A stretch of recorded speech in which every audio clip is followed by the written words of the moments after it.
have a, I don't want to say kind of surprises of sorts, but he's brilliant.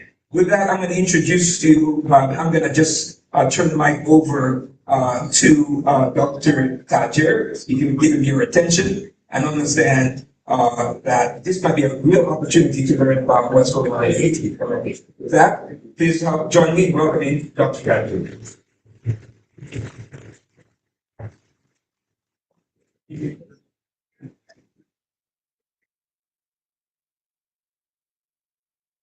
Thank you very much, Scott. Ladies and gentlemen, as Scott just said, I'm Dr. Charles Cartier, University Professor, former Education Minister in Haiti, Education Researcher, and representative of the civil society at the 2026 follow-up session of the Haitian Dialogue. To address you today on behalf of the Haitian civil society, political actors, and the Haitian people who aspire to peace and democracy via general, fair, and credible elections. What is the context in Haiti right now? For context and your information, 2026 follow-up session of the third Haitian Dialogue were organized by the Transitional Presidential Council after it became clear that it was impossible to hold elections to choose the country's new leaders on February 7, 2026. These sessions held from February 1 to 6 confirmed the bicameral nature of the executive, which means the president and the prime minister. And that council appointed 3 individuals from the new bicameral executive, comprising of a member of the Supreme Court as president, a member of the CPT, and your humble servant as the civil society representative in its role of advisor.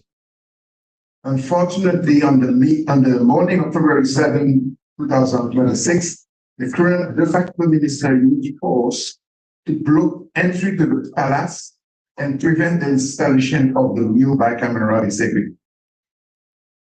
Since then, the already precarious security conditions have deteriorated at an alarming pace.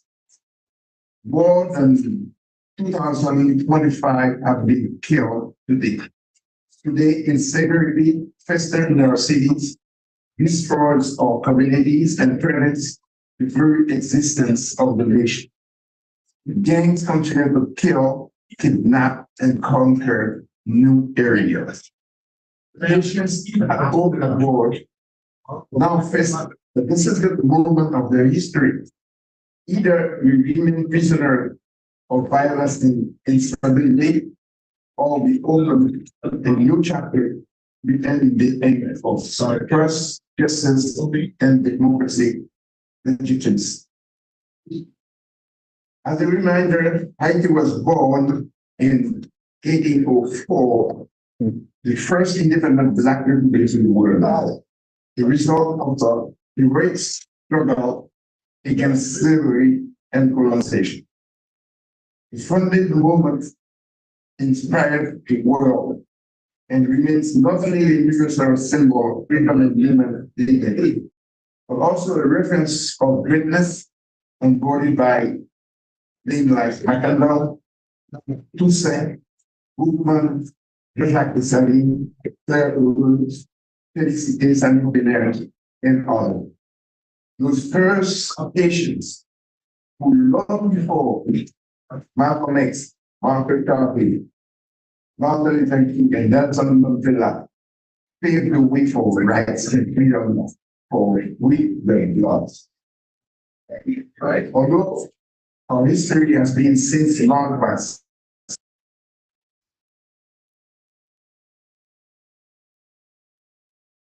in the state and its institutions, we did not come to this podium to complain Rather, we are here to contribute to the regional stability of the Caribbean and the Americas by claiming our right to self-determination, healthy interdependence, and of course, our place in the shield of America's program. We are here to tell you that Haiti has enough military skills and expertise, both at home and in the diaspora, to modernize its different forces and solve the gang problem on its own if the political vision and decisions are there. We are here to affirm that we represent the sound leadership of the Republic of Haiti and that with its unique geographical positions facing the wind to Clearwater Passage, Haiti is already a rare name. In reference to the historical contribution of Haitians at the Battle of Savannah, Haiti decisive role in forcing Napoleon to sell Louisiana to the United States, and in recognition of the demographic width and emerging power of the Haitian diaspora in New York, New Jersey, Massachusetts, and Florida, we advocate for the activation of the Lee Law Amendment Waiver 2019 to allow the presumption of military cooperation between the United States and Haiti. We also recognize the need to modernize our institutions. On governance, we bring forward the Haitian solution based on our constitution. It is clearly established that the executive is bicameral, the president and the prime minister. A format designed to ensure balance of powers and to prevent the excessive centralization of authority. Allows for shared responsibilities, avoid authoritarian drift, and offers a stronger institutional framework to organize credible elections. Regarding elections, we renew the state political personnel through the ballot box in the sovereign function and public authority prerogative that the Constitution grants exclusively to the President, the only official empowered to call the people to elections. Under any circumstance, the Prime Minister will not have this power. Any attempt to bypass this rule undermines institutional legitimacy and threatens the validity of elections. The attempt to control the original electoral council by the premature, as well as the proliferation of 280 certified political parties, are clearly indicators of pre-programmed fraud and the deficit of initiatives. We advocate for transforming these 300 political parties into 5 major political blocks and replacing single member ballots with party lists so that in the next election there will be no more than 5 presidential candidates. The security crisis is in the heart of our country. The evolution of gang violence in urban guerrilla warfare complicates any purely repressive solution. In urban guerrilla conflicts such as in Colombia, the Shinita in Peru, and Maoist movement in Southeast Asia, statistics show that for every gang member killed, there is at least 6 civilian victims. The solution cannot rely solely on the military. We must establish transitional justice. It recognizes victims' suffering and provides reparation.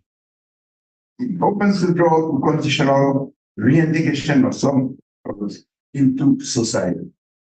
It fosters national reconciliation indispensable for ending breaking the cycle of violence.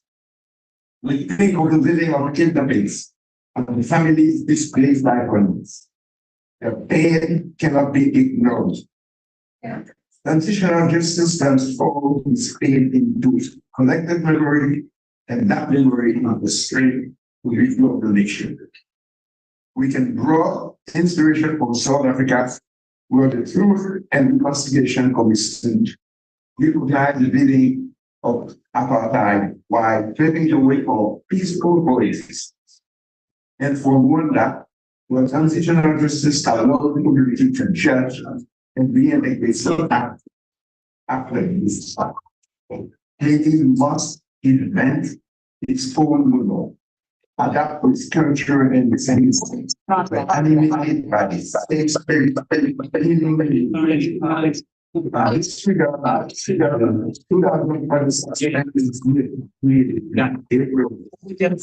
2026, no participatory 9-member commission will implement personal justice mechanism and will control the extension of the UN, CARICOM, and the European Union. Ladies and gentlemen, we thank you for your attention, your willingness to welcome Haiti back into the regional stability program, and above all, your trust in the ability of the nation to find their own path with bicameral government in accordance with the Constitution, ensuring balance and legitimacy.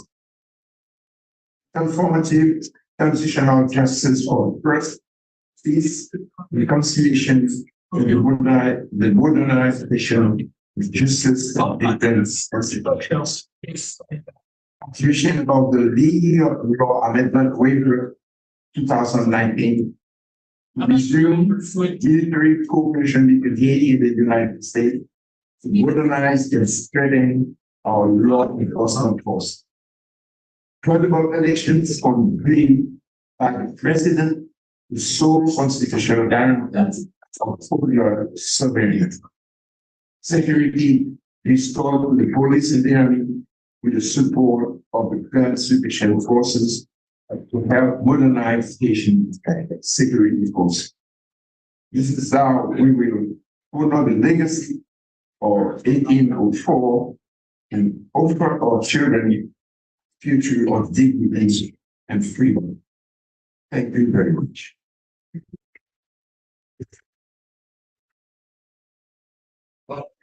Well, I must say that Microphone. Dr. You have Turn on the mic. demonstrated. The mic is not on.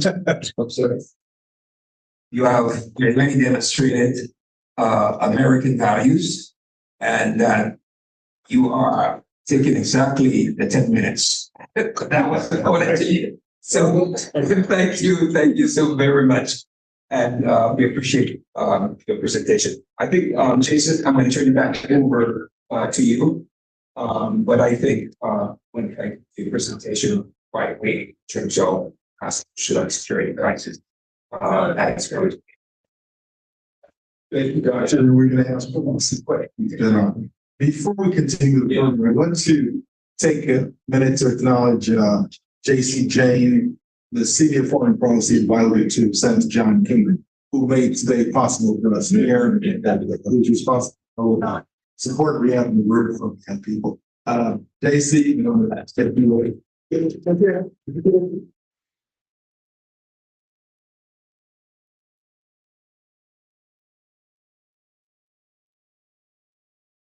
I'll keep this brief. First of all, thank you for having me, and thank you to Dr. Nelson for organizing this event. I will not take credit for this. Honestly, rather, the our team has been the one who's really in charge of this, and I was able to have it today. So we have a tendency in Congress and Washington to look east-west, left-right. We tend to not look north-south really as much, and we really should. And so Senator Payne, as the ranking member and usually the chair of the West Hemisphere Subcommittee for the Foreign Relations Committee, as well as in his capacity as the lead Democrat on the Sea Power Subcommittee and the Armed Services Committee, has really tried to prioritize Latin America, maritime issues, and issues that are relevant to the hemisphere as a whole, and in particular the Caribbean. The Caribbean also has additional challenge where the U.S. system is perceived as this place that's, you know, a beautiful vacation spot, a place that everyone wants to visit. And that's true, but it's also a place that has a lot of really serious, partners, democratic, vibrant democracies, but also a lot of challenges and shared concern works mostly to address everything from arms trafficking to narco trafficking to cartels to migration to, we look at Ghana and Suriname and just the massive energy resources and climate issues that we can address together. So there's a lot of work to do and a lot of issues that we have a joint interest in. And these are issues that we need to kind of prioritize and remind everyone in Washington and elsewhere that this is a growth opportunity for us and we really need to prioritize this in every single way. So all of us is doing what we can. It's been an uphill battle, I will say, to try to get people to work with us on this, but we have built out a coalition over time, a bipartisan coalition that is more and more active in the space. In the last few weeks, we've been able to make progress on advancing bills that will affect illicit mining and kind of working with partners across the region to respond to that. We've worked on maritime security bills. We've done a Democratic-only letter on Haiti policy. We have a bipartisan bill on Caribbean security to codify CBSI. So there's a lot of work to be done in this space. And so I just want to thank you all for being here today and for having this forum and for partnering with us as we try to kind of work within the Congress and the U.S. government system to ensure that the Caribbean is seen as a serious region and a serious partner and an area where there's serious work to be done, but also a place where we have lots of friends and allies who, would benefit from more attention from Washington or with whom we need to work more closely just across the board. So thank you for having me and thank you for this discussion. Thanks, seriously, we truly appreciate it. Just have one question. So, in Senator's office, Yeah. in order to authenticate whether or not you're any work was sent, we have to ask you if you play a certain instrument. So can we authenticate you? Do you? I do not play any instruments. I've tried sewing instruments and bad at all. I can't sing, I can't dance, I can't play music. It's really sad. I'm the outlier in our office. Everyone else sounds 90 on. So it's very sad. Well, that's bad. Thank you. We're now going to ask Asha Hernandez, Hernandez to address this. Asha is a national security expert, foreign policy expert, U.S. senior advisor to the U.S. Department of Defense. She's a U.S. veteran and is a respected commentator and thought leader on foreign policy in the United States. She has some background in our region, and we bring to these are expertise, security press, global security competition, defense partnerships, which are critical to countries like Guyana and Belize. Cybersecurity and resilience building in vulnerable regions. Thanks, Asher, for coming in. Contributing to that today. Thank you. Thank you so much. Thank you for having me today. It's such a treat. I do have a background that's more on the defense side. In fact, as a military officer, my first deployment wasn't in the Middle East, it was actually in the Western Hemisphere, in Central America, working on U.S. peacekeeping exercises, but who was leading the way the Caribbean forces at the time, and it was quite insightful. So thank you so much. Okay, so as a grand strategist, one thing I want everyone to pay attention to are how much of this region is a priority based on the multiple sources that came out. Like, for instance, with the recent national security strategy, national defense strategy, as well as the annual assessment that was published by DIA, as well as the counterterrorism strategy. This region is repeatedly prioritized in our current national security policy. And of course, we hear from the leading national security policymaker right now in the current administration, from Secretary of State and also National Security Advisor Rubio, who is promoting that we should prioritize this region no matter what, and it's essential. So the policy discourse in this time is very energized, looking at the Western Hemisphere, mainly in the Caribbean and Latin America. So let's shift it more, of course, to the Caribbean. And what's really important, though, is that as we look at the context of this conversation, of course, defense policy is the main effort in terms of the American approach, right? It was just shared with what are the priorities that they're working on right now, which is counter narcotics to migration to counterterrorism, to the flow of illicit drugs and firearms and addressing cybersecurity issues. Right? Expand more out of that frame and look more on how we can how the United States can further expand our influence the right way as we are approaching the 21st century posturing. And it goes beyond hard security, in fact, and emphasizes more on soft security. What we're seeing, especially when it comes to our strategic partner like the PRC, the PRC has a lot of interest when it comes to soft security in the region. In fact, there's a lot of examples. We look at Jamaica with its highway project, as well as Antigua with the maritime ports, right? In Antigua, we have a lot of energy development initiatives happening. That's a lot of investment driven by the Belt and Road Initiative. So also too, what we've seen in the past, and I think this is a counter effort right now with the current administration, is that there's also interest in building out military installations in the region.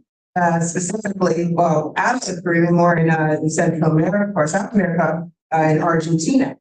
So what we can learn from this is that in order for the United States to really maximize and foster relationships with the CARICOM, we need to expand beyond the hard security and look to merging more with soft security issues, right? So in doing so, we believe that the Department of War should look into US Southcom and possibly create some sort of task force orchestrated by possibly National Defense University during a global security forum that focuses on the wide range of our foreign policy approach. So what does that look like? Well, NDU will create again a 2026 or 7 security forum that not only looks at our hard security issues, but soft security and how do they merge together? Because that's exactly what the Chinese are doing as well. What we could do is combine those hard security, soft security issues with hard, like for instance, critical minerals, global supply chains, public health security, even music diplomacy, and of course, artificial intelligence. Right? So some of these initiatives do already exist in the administration, like when you look at the critical mineral ministerial, that's a potential project that could be combined with more with the national with the Department of War. And then also just mentioned last week the Global Health Compact Initiative that Secretary Rubio discussed. That's a potential where we can invest more into those kind of initiatives. But what's important too is the flow of resources and attention when it comes to the CARICOM. So if you think about it, yes, I do agree that there has been a level of neglecting in this town in terms of policy attention and resources. But so that's one. So we have to make sure that the Caribbean has more attention in terms of investments, especially with soft power investments. But let's even look more into the eastern part of the Caribbean, where there's more neglect there in terms of investments and being able to afford to these soft security initiatives. So a lot of potential here in terms of how we can merge security and soft security together. That's how warfare is conducted. It cannot be alone with just hard security tools. So my final part I wanted to also talk about is some of the we're going to the maritime security. I'll just mention this real quick. It's easy for me to say that we should, as our strong regional security cooperation initiative, that we should invest more into looking into building out military exercises, increasing info sharing, where you're looking at vessel movements, criminal networks, addressing emerging threats, also looking at the aerial systems like drone systems and how to incorporate that approach when it comes to artificial intelligence. while we're looking into that, we also have to keep in mind that it's very important that the United States works very closely with the CARICOM on building out norms and standards when it comes to like the law of the sea, maritime security. We can't allow ourselves to move away from that. We have to be able to still build out those norms and standards through a robust partnership. And one way we can do that, and is that we can look at to build out in the future, is appointing or creating a position like U.S. Ambassador to CARICOM Security that will command these priorities, work on them with our partners and allies in the region, and be able to double down and making sure they recommend the realities in terms of resources that are needed. That is a concept that I think we should definitely look into, possibly included in a future NDA. So for the most part, we definitely need to make sure that in that position, once again, we merge our soft and hard security issues to be effective as a partner in the CARICOM. Thank you. Thanks, Mike. We are, it's, you know, for a security corporation, there are two sides of that perspective is valuable because you bring understanding of what's happening in the Department of War and the American side. We also have here today Mr. Herb Nelson, who is also national security professional law enforcement with background in criminal trafficking, organized crime networks, cross-border security tolerance. His work has also been the region to make a crime task force and with the regional security system. That becomes important because as we listen to Russia, we understand policy from this side of the Atlantic. It's important that we understand what's happening in the perspective from the Caribbean side. I think Herb brings that perspective over. So Herb, welcome and hand over to you so as to bring this full circle.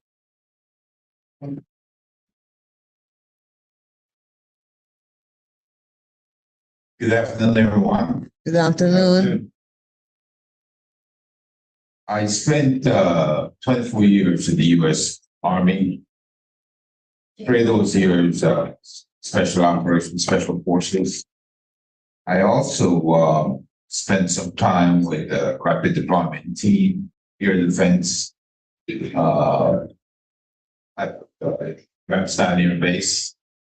And after leaving the military, I spent 15.5 years in the U.S. intelligence community, part of which is WINPAC, weapons intelligence, arms control, and tracking nuclear proliferation as well. And that's just to give you a small part of what I've been doing. Upon discovering the issues at hand in the Caribbean concerning the safety and security and trafficking, human trafficking became a flashpoint in the Caribbean. How many know the name Lee Boyd Malvo? Okay. Lee Boyd Malvo was trafficked in 1999. And no one picked up on his predicament that even when Reverend Archer called in the deputies in Washington State, where they stayed, or called the FBI, I said no one picked up on his predicament because they totally ignored a 17-year-old that was running around with an adult who had no paperwork whatsoever, saying that he had authority to have his kid in this possession. There's a lot more to that story. But the bottom line is, from 1999, that I can put my finger up to the time I interviewed Leroy Malcolm last year 3 times. Only to discover that they had support from inside elements of the U.S. government. And that is one of the reasons why they would not take Malcolm into custody or interfere with John Mohammed. Of course, you know what that led to. It led to 15 incident in killings or shootings, 11 of which Mohammed's car was detected in the area of the shooting. And his handler, who is the FBI official, never once called that in, let them know, hey, this is suspicious activity. I emphasize that because I hate to see the kids in the Caribbean. Caribbean is like 1 million square miles, over 30 million population. And they have over 300,000 at-risk kids. Nobody knows that because nobody cared in the past. I went to Jamaica in 2016 with a task force. And the aim of that task force was to bring to the government's attention that human trafficking was tied to all drug trafficking as well as weapons trafficking. Of course, we have a history in the 70s and 80s where the weapons trafficking was allowed by our agencies here in the US. No debate on that, that's a fact. We have admitted to that. You have what they refer to as the gun pipeline. The point of an asymmetric friction is the iron pipeline, the continuous flow of illegal firearms smuggled out of the US into Jamaica, Trinidad and Tobago, and Haiti. 2 operations that were carried out in Haiti were designed to remove Aristide. Each time those operations were carried out, the country was flooded with weapons. Those weapons were never interdicted after Aristide was removed, and those weapons flowed out into the Caribbean. There started major problems in Jamaica because those weapons were getting into Jamaica.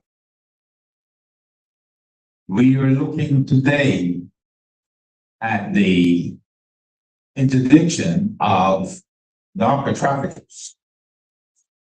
I have no doubt that my fellow analysts at the agency listened in on some phone calls, tracked and traced these individuals for a while. So they knew who was taking these boats out into the ocean. They knew what their mission was. At least I hope they did.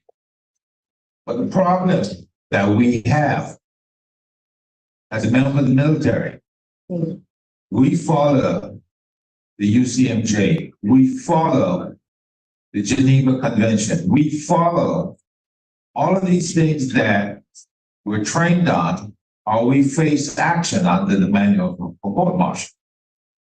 So it's kind of difficult to imagine someone telling our admirals and generals, ignore all that and double tap a boat out on the ocean. And if you don't know what double tap means, When Al Qaeda did it to our folks, it means that they went back and ensured the person was dead. We call it deader than dead. Right? Shot him first time, they didn't move, but they went up and you made sure you finished them off.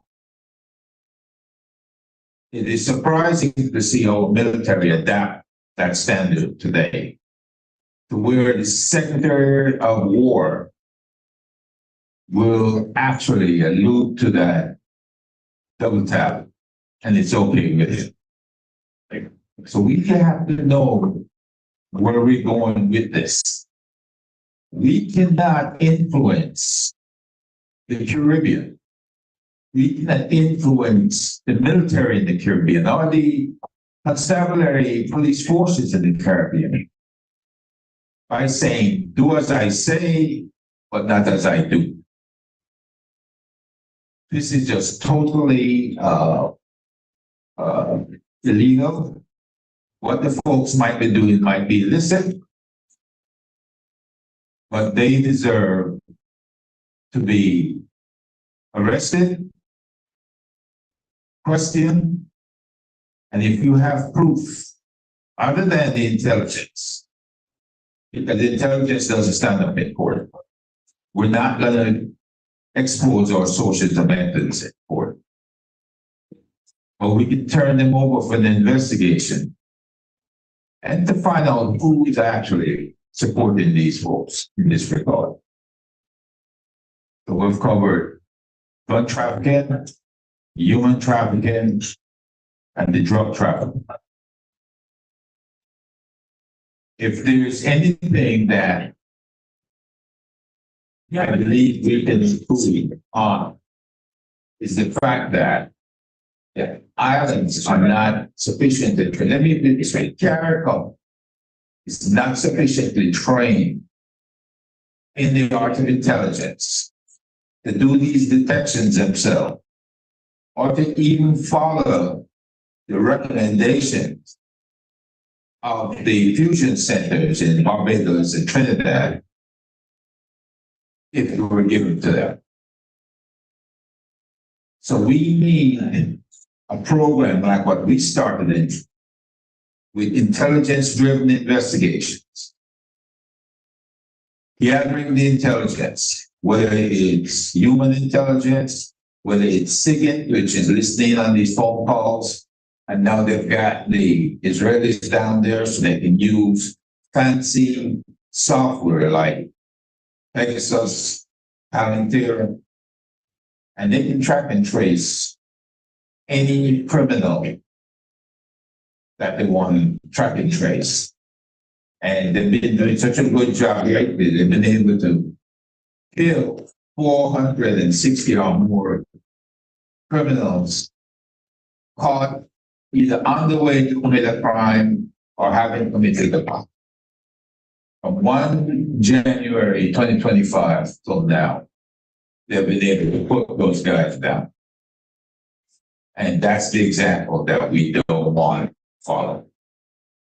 Thank you. So we are coming up on a break, but I wanted to use the opportunity to put some questions. And certainly I know that Ambassador has brought Dr. Turgo Hayden from Haiti with a situation on the ground.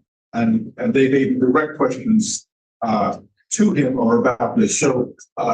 If it focused the questions and respectfully not statements, I'm sure he'll try to attempt them, and if not, he'll do it in the network breaking section. So any questions?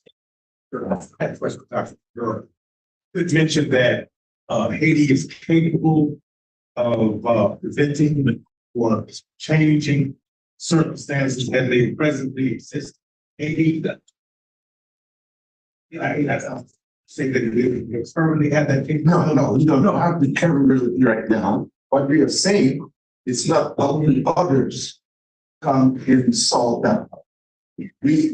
Yes, somehow we have a number, very large of Haitian in the military or the reserve, the United States military, who are willing to come in and to help solve that problem.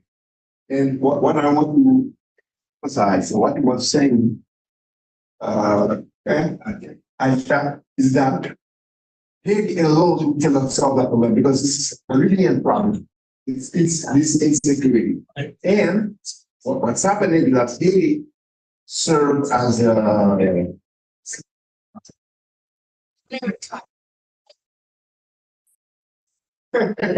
c'est plaque tournante de l'insécurité and trafficking, gun trafficking. We don't produce guns here, but and we don't produce ammunition. But the case never there was scarcely doing stuff. Okay. And I can't be not here. Okay, they never don't have it. Yeah, they never not enough. I mean, whereas the police or the army don't have enough guns and ammunitions. Where do they come? This is coming most likely from the United States or in the Caribbean. And Haiti serves as a turning point, transparent, for arms trafficking. So one of the things that was discovered, as we have mentioned, they found that like almost 90%, a significant part of the arms is coming thanks to the United States, in fact, or Miami, right? And the Dominican Republic as well. So we recognize where all the points of entries are. In fact, there's certain ships that are just not expected. And so not only are the borders porous, where it's easy to come in, but you have major businesses that are actually do commerce regularly, and they use part of that commerce because the ships are not expected. Actually, and the other, mind you, a M16 in the United States may cost $150, maybe at most 300. But in Haiti, multiply that by about 12. You probably paid almost around, 6 to 10,000. I'm talking about each for each weapon coming into Haiti. So, but let's underscore one thing though. You put here INL, which is the U.S. INL, which is the part of State Department. Yes. Intelligence, Narcotics, and Law Enforcement Agency. They have done a superb job, right, of continuing to support Haitian National Police. And were it not for that support, which I'm hearing from various police inside of Haiti, they said that already the gangs would have taken over Haiti. So that's one area they do pretty well, but we need to do even better. Yeah. What I'm saying is that it's not just the Haiti, right? This is clearly Caribbean problem. And that's why it is unfortunate in this, there was a meeting of the Caribbean chief, yes. Haiti was not invited because we don't have to. So because the government is failing. So when they organized that, Haiti was not given. Any other questions for? Hi, Jill Sagaka, nice to meet you. You mentioned Israeli officials and surveillance from Palantir. Do we believe That was not Dr. Sorry, yes, the last speaker. Yeah. Do we believe a partnership with Israeli officials or US officials can be sustainable long term, even in terms of financing and making sure that it's not extractive and it's actually beneficial for people being more? And is there a system in place to do in-house checks and audits to make sure it's doing what it was? So could you reserve the answer on that because I just want to be certain we grab in before we go. Any other questions? I see Dr. Didier is there and hand was up. Dr. Didier, Mr. Charles Tangier, bienvenue. First and foremost, I want to say thank you for being here. Nous représentons le nouvel espoir pour Haïti. It's important that you are here presenting the facts. And what Haiti needs right now is a listening ear and some results, not what was needed. And I hope at the end of this session that we'll have solutions to bring programs for especially the youth of Haiti, right? To be transparent, as we stating, you know, where the ammunition and the drugs is coming from, and what are we doing each side? What are we doing to represent the ambassadors, whether it's the OAS, United Nations, Haiti has representation in these forums that are going to make a change, not just yesterday, right? So, it's not really a question. Lots of people they support for you, Charles Xavier, and as you say, we don't have a president in Haiti. We need to find simple government according to our Haitian Constitution. And Dr. Charles Xavier is one of the lead people that we want to lead Haiti. So if those who may not know who the importance of this man or who he really is, I just wanted to state that. So my name is Dr. Tripe is I'm actually a policy analyst.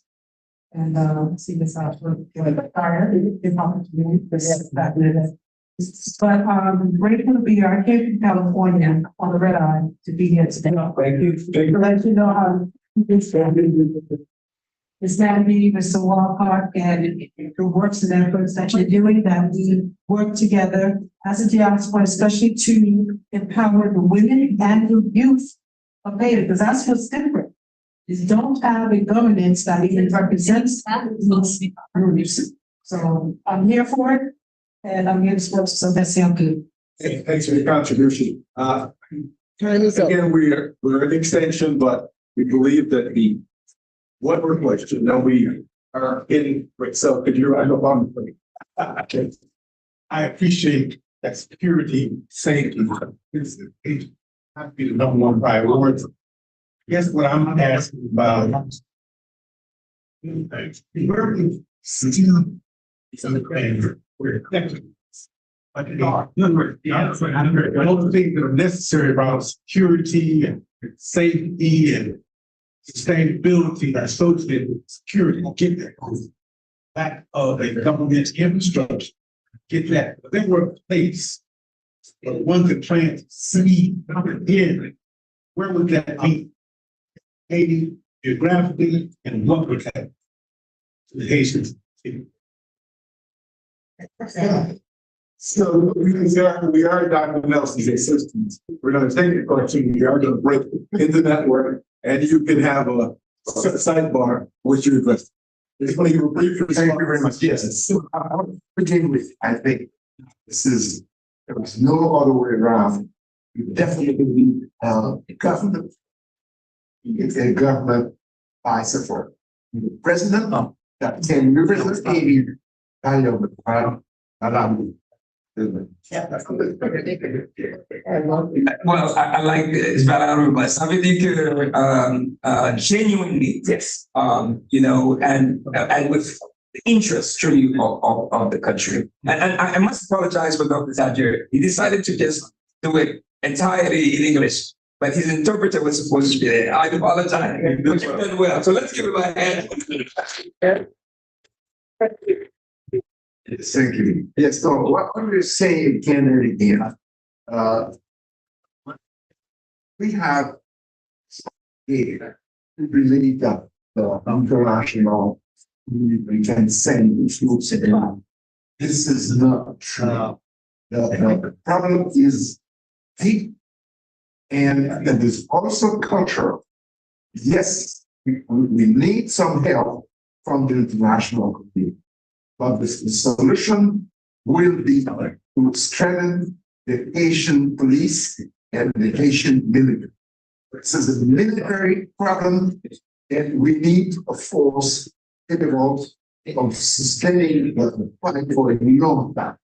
So we don't expect that the international community might come for years. They will come probably to help us solve the immediate day populations. But we definitely need build on the armed forces, armed forces.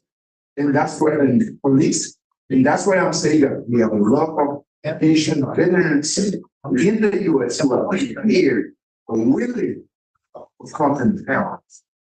But unless we have a president that can present this request to the United States government, this is not, the Prime Minister cannot do that. There's not out there. You do that. That's why we actually need to solve that problem. Presidency recognized by Asian, by the international community. Because right now, the Prime Minister is, as we say, is in charge of. Yes, it's true. So we're gonna pause here, we have to go to the next and start somewhere. We've been here to kind of do some wrapping up, but I just want to say that one of the things that I don't understand why we haven't learned from the past, I think this family very much. Everybody has switched over our tax team come up in the meantime. So we get switched around here. I think we're expecting Ambassador Francis to join us here, and Mr. Bruce Garis, and I think we have to speak with it, but people talk about trade and taxation, join us on this side of the square. While that is happening, just to say that many years ago, when the situation in South Africa and in Colombia, probably is in a level when people move up in the streets were being executed and all of that stuff. They did use an approach, a dialogue approach, which was very helpful in terms of creating a shared vision. And then a form of transformational foresight or transformational foresight, it's a proper term for it, but definitely transformational foresight. And I think Haiti would be well served with that approach. Well, I know that there's some Haitian NGOs who have tried it for whatever reason. You can't seem to get traction from the OS or the state department in expanding on what we have tried here. I think that's a mistake. So we now have a SEs and the police has built out the that. So I think that the diaspora needs to make a little more advocacy. And that itself has to decide the differences and work together in a more holistic way. I see something that the table trying to do many peace programs that we with different diaspora organizations. But we've really got to come as one voice, use the practice of foresight, see what is the story we want to create for Haiti, so that we can have this from just a transactional policy approach until the emotional, spiritual, and psychological things come together. It's not going to work. And it hasn't worked for the last 10 years. Since 2010, it's not going to work. So we have someone beautiful. I'm not going to take any questions on this right now. But we need to last group. We have a 9-page statement from political parties, including Dr. Fabio, on what they need. So there's Thank you very much. Well, there's the statement is good. The question is how do you organize within the US system as it is right now? It means that the statement is good. You then have to organize state by state for the Haitians living in those states, make appropriate advocacy moves, get it to trickle up to the people who have to power make this happen. And that's where I think we're definitely falling short of the glory of God. Other people are doing the rhetoric, lots of people are on the ground doing the work, whether you're an NGO, a church organization, or not a stopping Haitian, but you're doing it for the matter. For that matter, we all have our issues, but we have got to recognize it's not this as usual, and we've got to. So coming out of this session, we're putting together a congressional briefing book. You'll be happy to put some of your words into that document as well. Also bringing the policy review publication, to share with the current events of government. I'm looking for articles, we're coming up with new ideas, transformational futures ideas that we can get something new, fresh, young blood around. You are young, so hopefully you will be one of the voices at the table. All right, so thank you all and bring up the next. If you want to quickly grab sodas or something, please do that near where we're in. We're coming right back. because we are going to asking. Yeah, there is a question, and we are gonna deal with that. We just wanted to say.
Let's see, 2016, when we went down, we were completely out of control, off the top.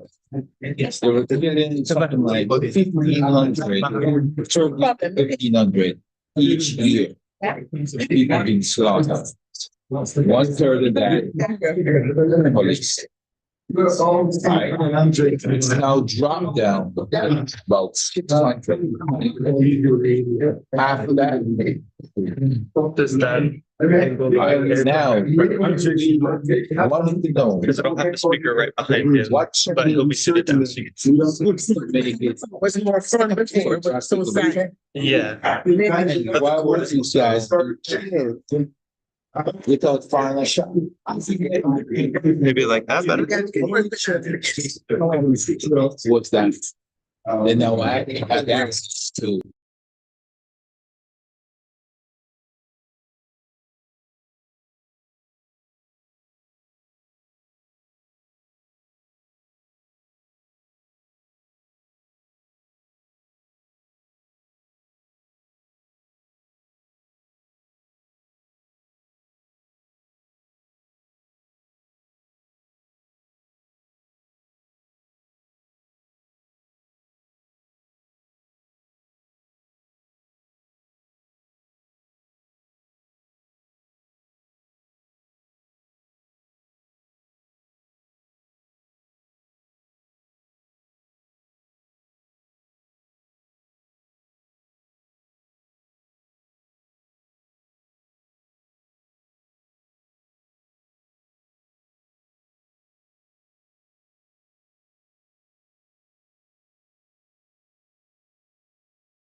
Be the lead speaker at this part, to open the conversation. Yes, And his profiles certainly is definitely been ambassador to the United States, Jamaica, US, and to OAS.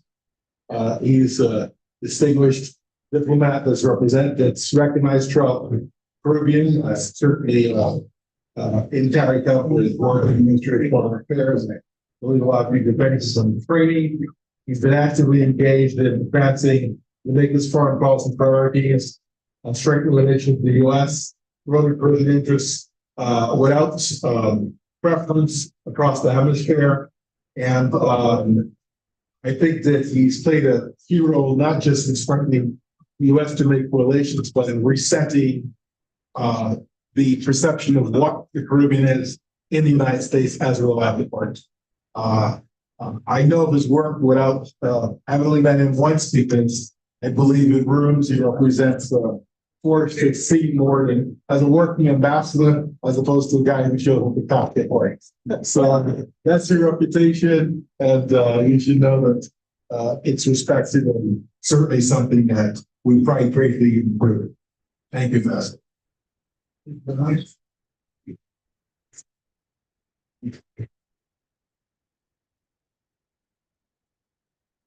Thank you so very much for this introduction. I see for sure we have not much time, so let me do this with respect to the dignitaries that we have in the room as well.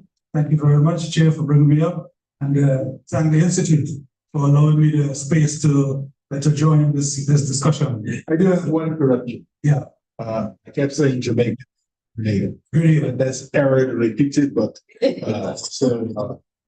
his contribution is even greater. Small error. Thank you. Yeah, Constantine, thank you very much. Our discussion is really coming at a critical time. It is a time when the global economy is, on a whole, is undergoing one of its most significant reorganization we dare to see. And that reorganization is happening now after many decades, not probably voluntarily, we could say, not probably organically, but it is happening indeed. Supply chains, as we know it, are being reconfigured. Trade patterns are shifting.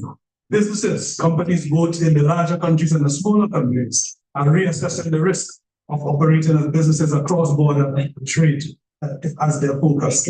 Governments are increasingly concerned with economic security, are concerned with resilience, and are concerned with the strategic competitiveness of their country, and for the Caribbean, the strategic competitiveness of our region. In this changing environment, proximity really matters. Yes, it does. Reliability is very important. Partnership matters a great deal.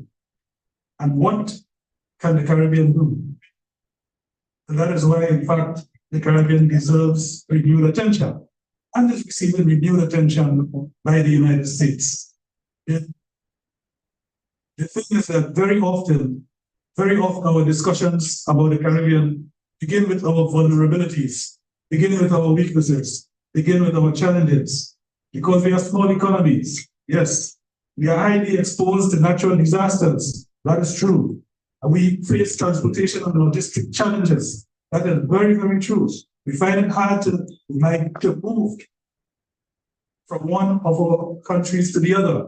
That is very true. And sometimes we find it easier to move to the United States in transit to our own countries, and that too is a fact. All of these observations, yes, they're correct, but they are perhaps incomplete if we look at the purpose of a session like we are having today. If we look at the purpose of an event like the Institute has organized within the framework of the month, Caribbean American Heritage Month. And the Caribbean is also one of the United States' closest economic neighborhoods.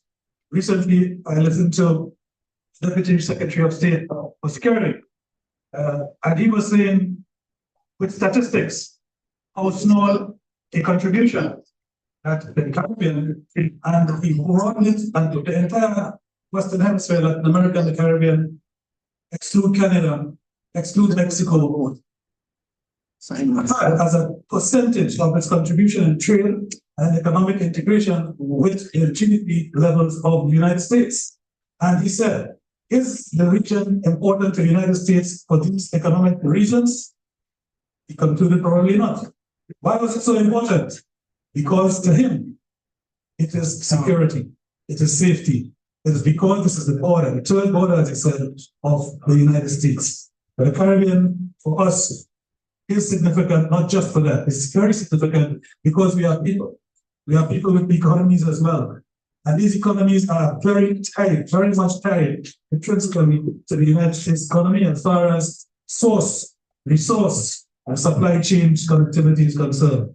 The Caribbean basin sits astride from the most important maritime routes in the Western Hemisphere, and that cannot be doubted. And therefore, the economic contribution that is made just by geography is significant. Our economies are deeply interconnected through tourism, through investment, through finance, education, labor mobility, and family ties. The question before us in this session, the question before us today is therefore not whether the Caribbean matters economically.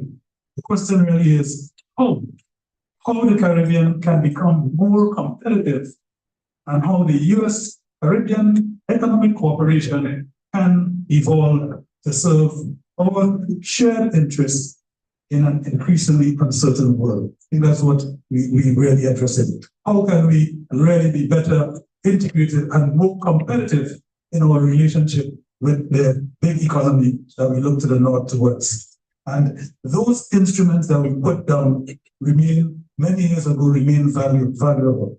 The instruments that the United States put for economic support to the Caribbean is also valuable. But the global conversation is changing. The emerging conversation is about competitiveness, and that's what the Institute's program is focusing on. It's about reducing the risk, while at the same time expanding the opportunities that we have. For Caribbean countries, this presents a big strategic opportunity.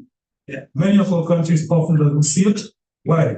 Because the way in which we manifest our interest in integrating with the United States is looking for support, looking for donations, looking for grants. Whereas we do have the opportunity for being economically integrated companies and our corporate and business at the production level.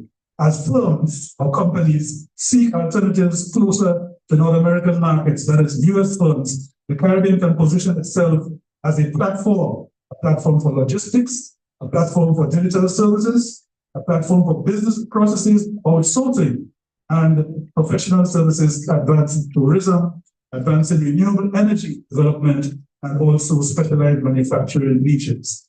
So we may never compete on scale, that's true, but we can compete on the proximity of the stability of our economy, our relation to the US economy. Many Caribbean economies continue to face some of the high energy costs, for example, in the hemisphere. Transportation costs elevated, and access to market size, because of our market size, access to this market remains limited. So there are competitiveness challenges, but at the same time, there are opportunities that we can maximize. It will require investment in infrastructure, it will require creativity in that investment in infrastructure, and it will require, rather than just the state to state and the government to carry out government's relation, it will require the companies in the United States, the companies in the Caribbean region, and the companies in the Caribbean becoming more involved in the relation with the United States at a corporate level. The diaspora also represents not only a bridge between our society, but also a potential source of investment, greater institutionalization of the ways and means, the opportunities for investment in our country by the diaspora is needed. And perhaps the most important thing we need to recognize is that competitive today extends beyond goods. It also moves into services, into education, it moves into health and professional expertise, all of which we have on both sides of the border. Let me close this initial contribution by saying that the Caribbean is offering not just to be inside the US economy's framework. We are actually able to offer to assist in the development of the US economy's framework. Why? Because long ago when we were speaking of nearshoring, we were speaking of just finding places close to the US where companies can operate and probably operate cheaper. Today, it is being said that nearshoring is not the point, but friend shoring is the point. And hence we find an excessive effort to boot out any country that is not, or competitor that is not US, or friendly to the US from our region, from the Caribbean region, and replace with US. So how is it done? Why is it done? And to the benefit of the Caribbean people, is it actually done in a way that is successful? I thank you very much, and we'll be here for the conversation.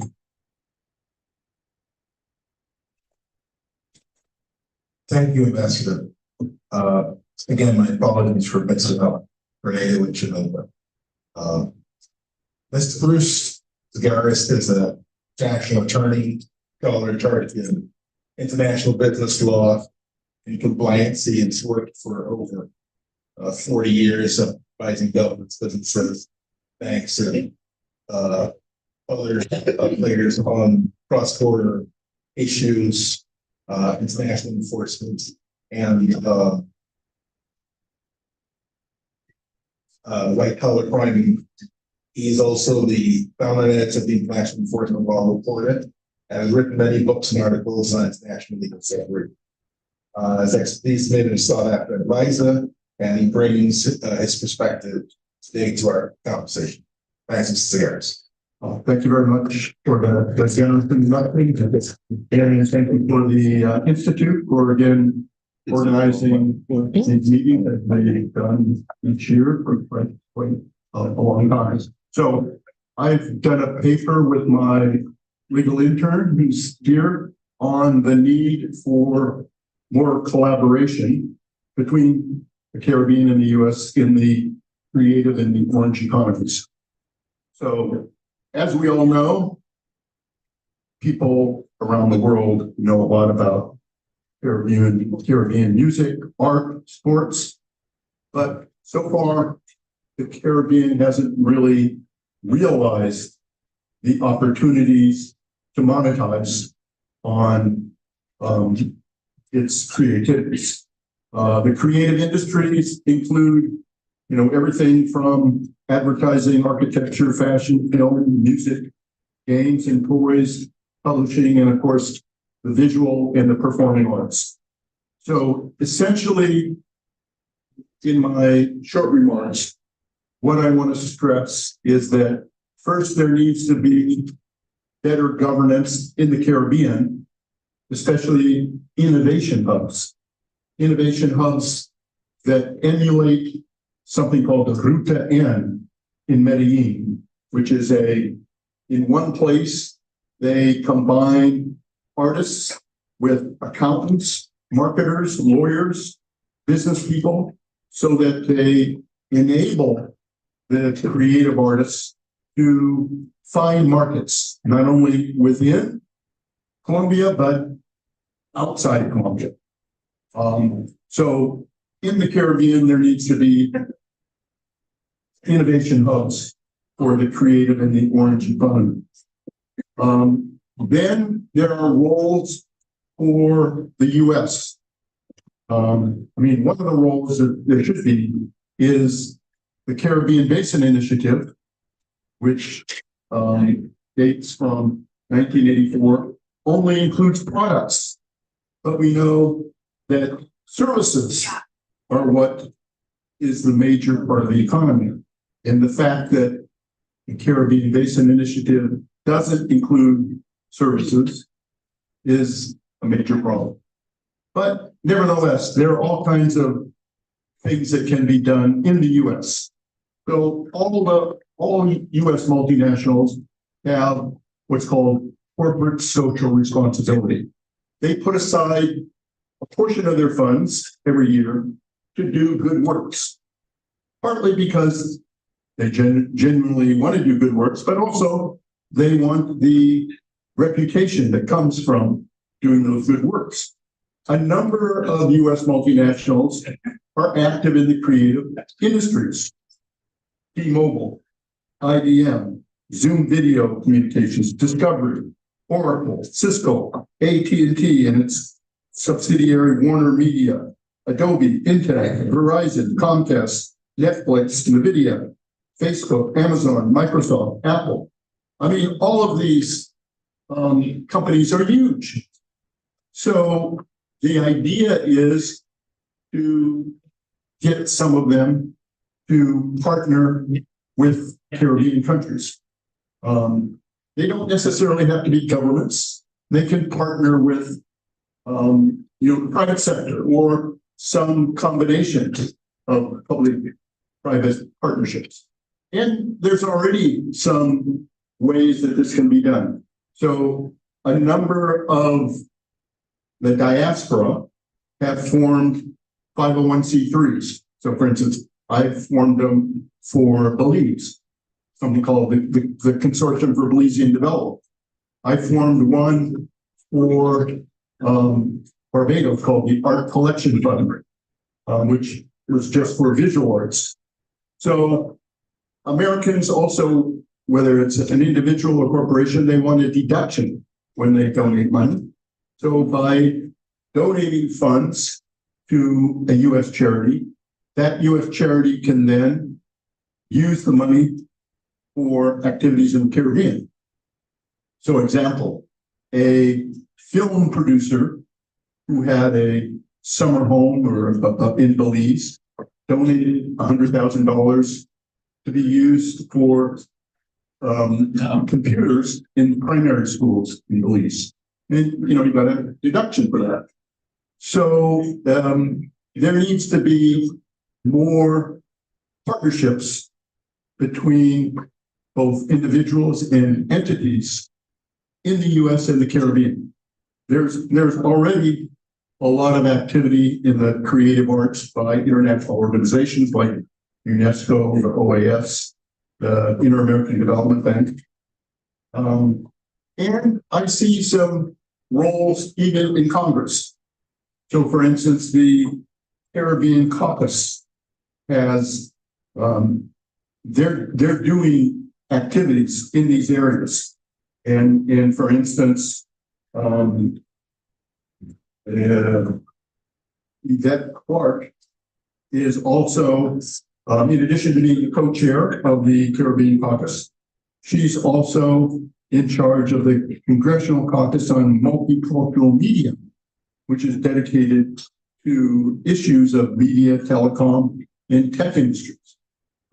So the idea could be that the Institute, some of these caucuses, could bring together, could develop webinars or in-person meetings between some of the U.S. multinationals that are active in the creative arts and some of the Caribbean organizations. So, this is my idea. There could also be exchanges, obviously, between universities. A number of U.S. universities have institutes that are dealing with the creative industries. Even high schools. My grandniece just graduated from Notre Dame Academy in Sherman Oaks, Los Angeles. It has its own television station. And it has probably 20 different courses. I asked my grandnephew who's going to be in the 9th grade next year, what do you take? So taking sports broadcasting in broadcasting. So, one of my ideas is a partnership, for instance, between St. John's College High School in Belize and Notre Dame Academy, because Belize also has some initiatives now on culture. And there's no country in the Caribbean like Jamaica, because Jamaica has not only the national government has institutes, but they also have the Edna Manley College, which a lot of other artists in the Caribbean, end up training there before they go back to their countries. They have the dance theater. They have, no country in the Caribbean has, done as much. There's Rex Nettleford in his book, Cultural Caribbean Identity, has laid out a strategy for combining culture and both as a means of knowing your country, but also he has identified the marketing and the economic aspects of cultural development. So with that, I want to thank again the Institute for convening us again. And I look forward to doing some initiatives so that the Caribbean and the US can together achieve opportunities. But also, as we know, a lot of cultures future. There's a fusion between Caribbean and American economy, and the diaspora is very dynamic in terms of identifying and taking advantage of these opportunities. So I look forward to any comments or questions you have. Thank you again for the opportunity. Thanks for us and a reminder that we got some of the Caribbean. I guess I still have Jamaica, so. But that brought it home. That brought it home. But no, I think as nobody can argue trust that concept out here. Culture is one way of living, but also a way to live. It's something that it's beyond tourism, and you may get lucky. It seems like everyone's found one. There's no Caribbean country that hasn't over the last week announced got billions of barrels steam. So, well, I'll go there, but I think this is exciting. I just want to open it up to some questions. I apologize in the last session we ran out of time. It's important to stay, but we've got a few minutes until the next section. So I want to first ask if there are any questions for Ambassador Branson that from Green.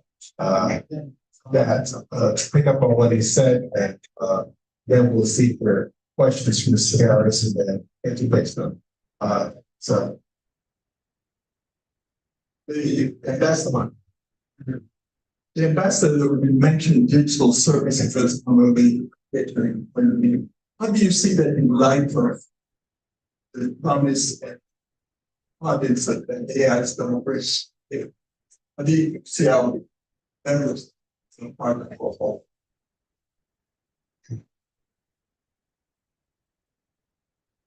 Oh, sorry.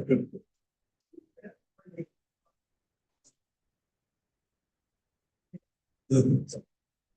Thank you.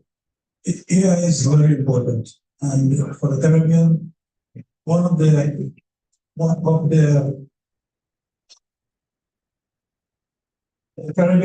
facets, one of the elements of growth and development in this region in this period that it cannot afford to be left behind in is in this sector. So AI is going to really drive a lot into the future. The development that happens, most of the integration and the preparedness of regions and countries to be integrated in the progress that has been made in the world. And for that reason, the way in which not just I see it, but most of the CARICOM and especially the OEC, as a smaller of the Caribbean, Eastern Caribbean countries, have actually ICT as a focus, a point of focus. In the case of many of the smaller countries, already the integration of digital awareness, digital know-how is part of the curriculum from as early as the secondary school so far. And the use of laptops for, like was done in COVID in most of the developed countries, is becoming a thing of the norm in these countries as a whole. And most importantly, for the two sectors that are important, there's government and private. Private sector is already becoming heavily digitized because it's going online for all of its stock taking, its accounting, its inventory. The supply chain system international now hardly working with anybody that is sending papers and sending FedEx and so on and so on.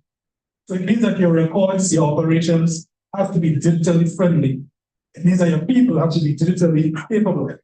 And in the case of the government, the stockpiles of was rapidly moved in digitized, was actually saved and so on. And I think e-government is becoming very prevalent in the Caribbean region. And the way that I see the move towards AI, because again, for those of us who are not really into it, AI is like the robo computers and all that sort of thing. But for those who are into it, development of the robotics competitions and so on in schools, and our people have been going, a lot of their children have been going to China and so on. In the present dispensation, they are saying, let's not go to China, let's stay in US. And so the point is, that's how the digitalization has, and that's how I see it. That's how I see it. All right. I have a question, Ambassador.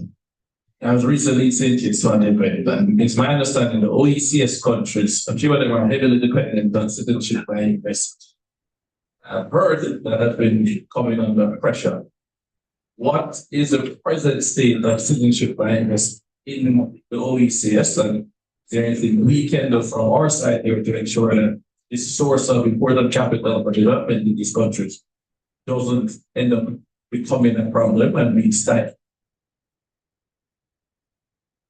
Thank you. Just to make sure that the what we're speaking about is known by all of us. The CBI, the Citizen by Investment, persons from wherever would like the opportunity to have a passport from a country that allows them to get visas to other countries very easily. Would like to use that to be able to travel to many countries. You find in the Caribbean, these countries that have in these programs, it's Dominica, St. Kitts, Grenada, St. Lucia, it's like Antigua and Barbuda. Yes, Dominica, St. Lucia, Dominica, St. Lucia, Grenada, Antigua and Barbuda, and St. Kitts and Nevis. So the problem that this program has been having, apart from probably jealousy, is that the CBI program on the bad side of it has been misused in a few cases, and these cases have come to expose the riskiness of that program for the United States or Europe. What does that mean?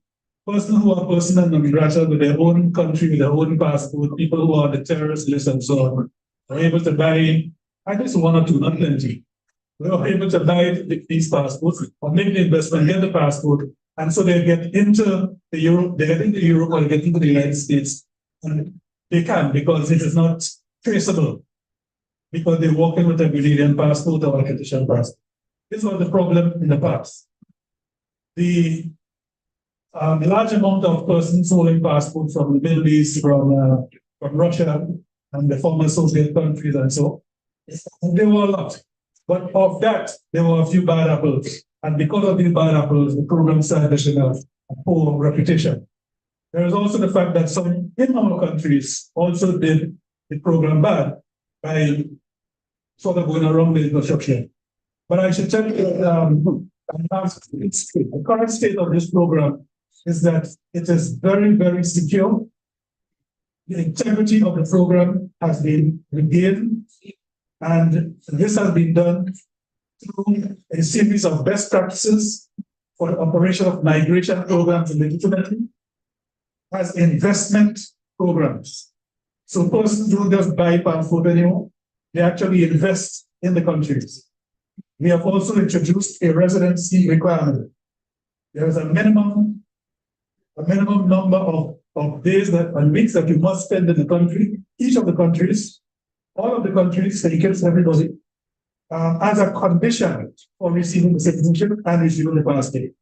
And it is also true that we have increased all of that on the recommendation and insistence of the United States, which is that it should be possible to trace the person through biometrics, fingerprinting, and so on.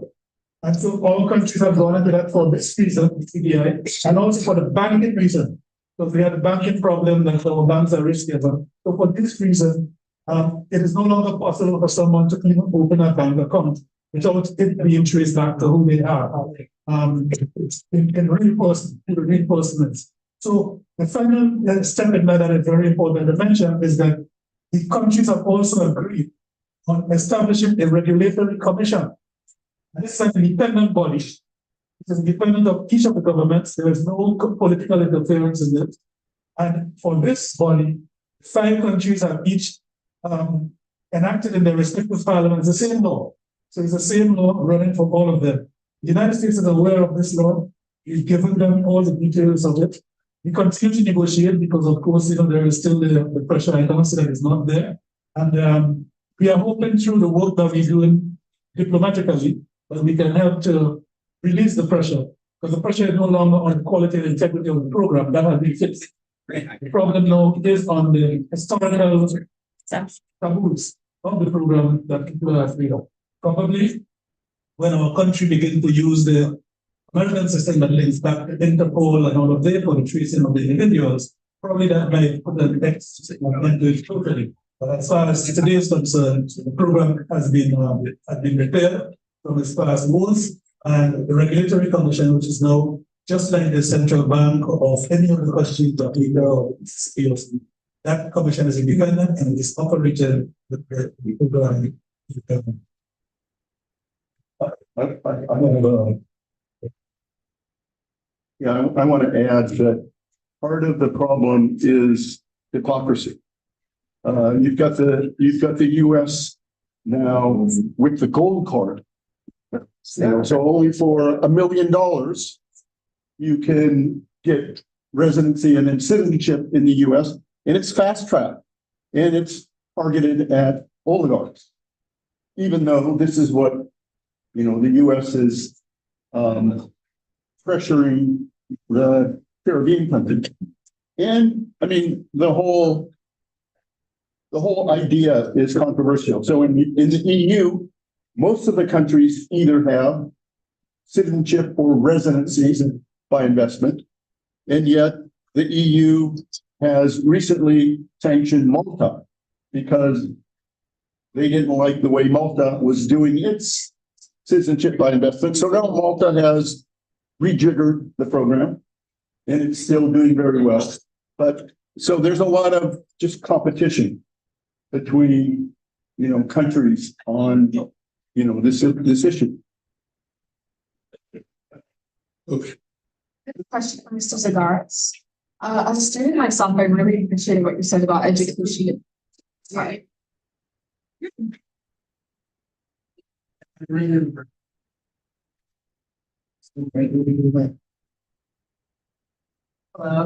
Hello, Mrs. Zagaris. As a student myself, I really appreciated what you said about educational partnerships. For example, the school in California partnered with school in the Caribbean.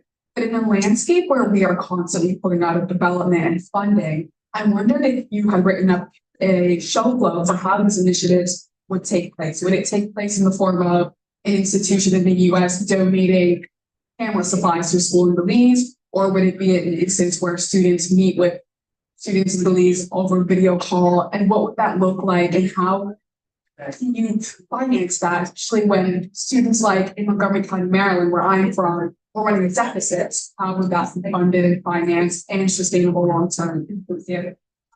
Great question. And there's no one answer. I mean, first of all, to do some of the exchanges, if they're virtual, you've got to have the equipment. So you assume that the high school or the universities are going to have equipment, but I mean, nowadays with a laptop, you can do quite a bit. If they're going to be in person, then you're going to need some funding. How do you get that funding? I mean, you can get it from, as I mentioned, people who have homes or have investments in the Caribbean. If they're U.S. taxpayers, they also want a deduction, and they often want to give back to the country where they have a home. So you find one of these nonprofit organizations, like I mentioned, the Consortium for Belizean Development, and you give them the money and you say you'd like them to use the money for these cultural exchanges. Another possibility is that state governments, we often look at the federal government, but state governments have their own programs. So for instance, the sovereign state of California has tourism agreement with Mexico and with Israel. And most states have educational and cultural agreements with other countries. So if you're a Caribbean country and you see you have a lot of diaspora in, let's say, Florida or Maryland or New York, you approach the government of those states and you say, hey, let's have an exchange program. Let's have an agreement on education and culture so that our countries, the citizens of our countries can do things together. And so also that our own countries can find cultural activities to export to the rest of the world. It's a win-win situation. So, I mean, there's no one solution. I think there are many solutions to how you finance these programs. Thank you. Thanks. Any other questions for? Question goes to the ambassador. I was curious, Matt, I think you should make the statement that in terms of Caribbean for us, that you were looking for ways to develop more U.S. cooperation as opposed to cooperation with these enemies of the U.S. What is your strategy in terms of that thought? And what's preventing you from getting to that point? So now I have to I see the camera. This is just recording. Now I have to be careful of the answer because we're talking about this is what you're asking about is very, very current. Very, very current, and the treatment of it is also very, very sensitive for the Caribbean countries. For quite a long time, up to recently, up to this administration of the United States, the Caribbean-based initiative program was on, and other similar programs were on, but there was not a concerted effort to participate as the United States, whether as an administration or as companies in the Caribbean, largely because of scale. Usually the companies of the US find that the scale of Caribbean countries investment opportunities so small that they don't get involved there. And so you find that the projects are so minimal. These people here need hundreds of millions of dollars to be involved in something. And so that's why you found that for many years in the Caribbean, most of the infrastructure projects like a stadium would have a Chinese investment in it already. Most of the projects like international airports that are there would have Cuban investments in there, because those investments were done in those countries that easily integrated with the Caribbean without search for a scale to give profits at the corporate levels. In addition to that, the United States had probably politically other geopolitical priorities as opposed to the Caribbean, which is a very stable region, as you know. We don't have problem with we don't have dictatorship going around there. We don't have threats to their own environment and so on. But recently, what we have is an administration which puts on the America First program, which really takes care of the interests here and really sees that the third border, what we used to be here in the backyard, is important now. But casting your eyes back on it, you realize that, hey, these people have gone ahead, and they've gone ahead with the help of others who I am saying that I'm in competition with for my global economic dominance, my global economic influence. Let us find a way to get these people to be with us. in the growth and the development of the infrastructure rather than these are the people. These are the people. So the Caribbean strategy is what? Caribbean actually has to look to, we did move focus our attention to its own economic and political space. How does it better insert itself and position itself in this era at the development level? Now, this is about what companies, what industry, which sector.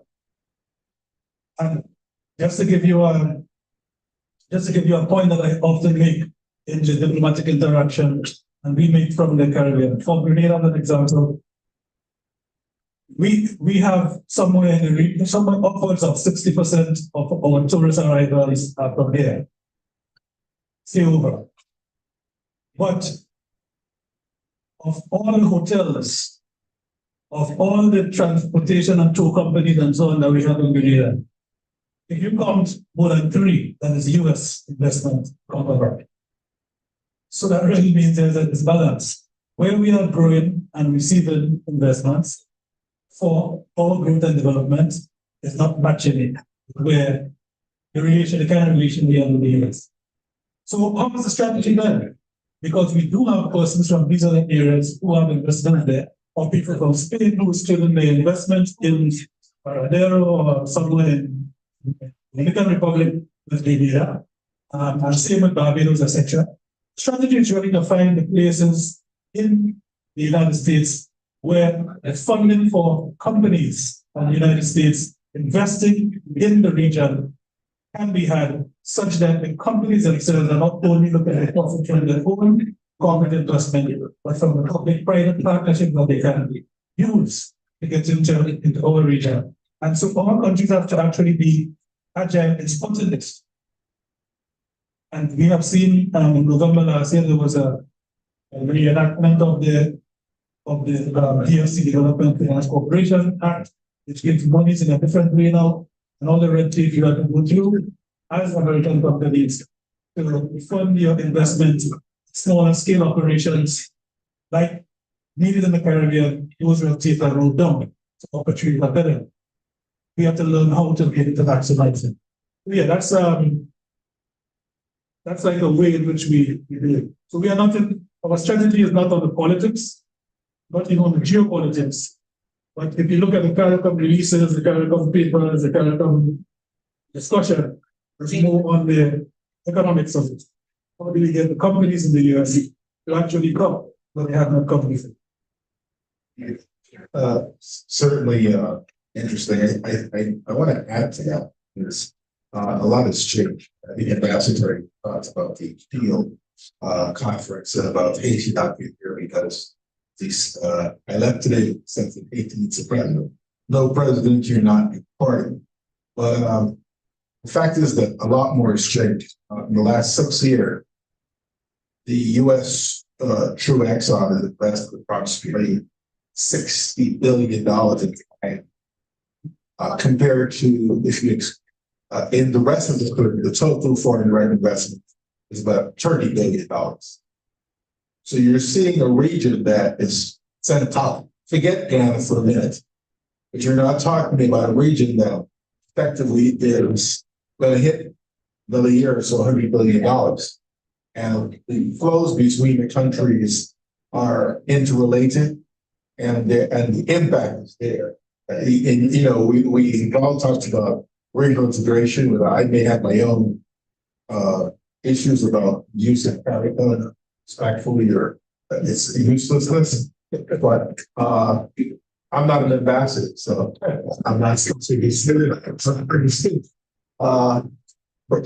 But these things matter because when you speak to people in my favorite country today, Jamaica, and a Jamaican company buys certain franchises in Guyana, and then goes to Trinidad and buys 50 franchises, and then hires a manager from Trinidad, from Barbados to manage those franchises, with the intention of putting it on the Jamaican Stock Exchange in 24 months. it's a complete change, it's a sea change. You're seeing the money is now floating, and the money will float in natural direction. So I say this to say that Ambassador's on point that this has never happened before. It's really up to us to take advantage of it and to do like the guys are doing there and understanding that the money's floating around, and as much as we may build bridges and Guyana and roads and not quite sure about what we're doing with it. The fact is a lot of money is floating. If you go to China, you can get back, but you can get it back into the Caribbean, and you can the regional airlines and the agents can start farming in Jamaica or in Guyana, and Dominican water can sell in the region. So it's the first time these are real ideas. I want to throw another one out there. Again, for you, Dr. Lewis, the fact is that we've ignored Haiti, yes. But the fact is that there's a labor crisis. You speak to Milwaukee and Barbados. You speak to certainly Guyana. We've got Chinese, Filipinos, Indians, Kenyans, everybody you can imagine. And we've got a huge labor force sitting in Haiti that isn't allowed to come to Guyana. Now, we've got our brothers from Nigeria. They're not allowed to come, but they're there. You know, Nigerians tend to find a way to get in. So say that. My wife is Nigerian, so I can say that with love. But the fact is that we've got to prepare for the next step. We've got to prepare for what happens, and perhaps in the case of Haiti, we've got to prepare people for coming to the English-speaking Caribbean and understand the cultural norms and the fact that issues of the approaches that they've had in. We're going to have to prepare people just like the Philippines have done in terms of understanding that you're coming there, you're a responsible guest, and you're going to play a role in the Caribbean. And I throw this out there because we think of Haiti, but I think right now that's probably Haiti's biggest resource that's not being tapped, the labor force. And I just want to throw it out there as something for think about, because we are going to have this, like Mina said, nobody's making kids in Barbados, and starting with her. So that's not my fault. That's not my fault. Yeah, that's her. She said, yeah, so Let's to that, Jason, because as we speak, there's groupings along with the jobs that I do in direct response to Diana and the human resources that have been presented for having mentioned that. I think it was 1,600 what they said they needed. And so Haiti has actually submitted a list of skilled workers already positioned for themselves in human resource provision into Guyana. One of the things is what comes first, the chicken or the egg, because Guyana has for a procedure. And so we're in the process of working with them, set up the procedure, which is really the process by which those provisions can be made. But you are absolutely right.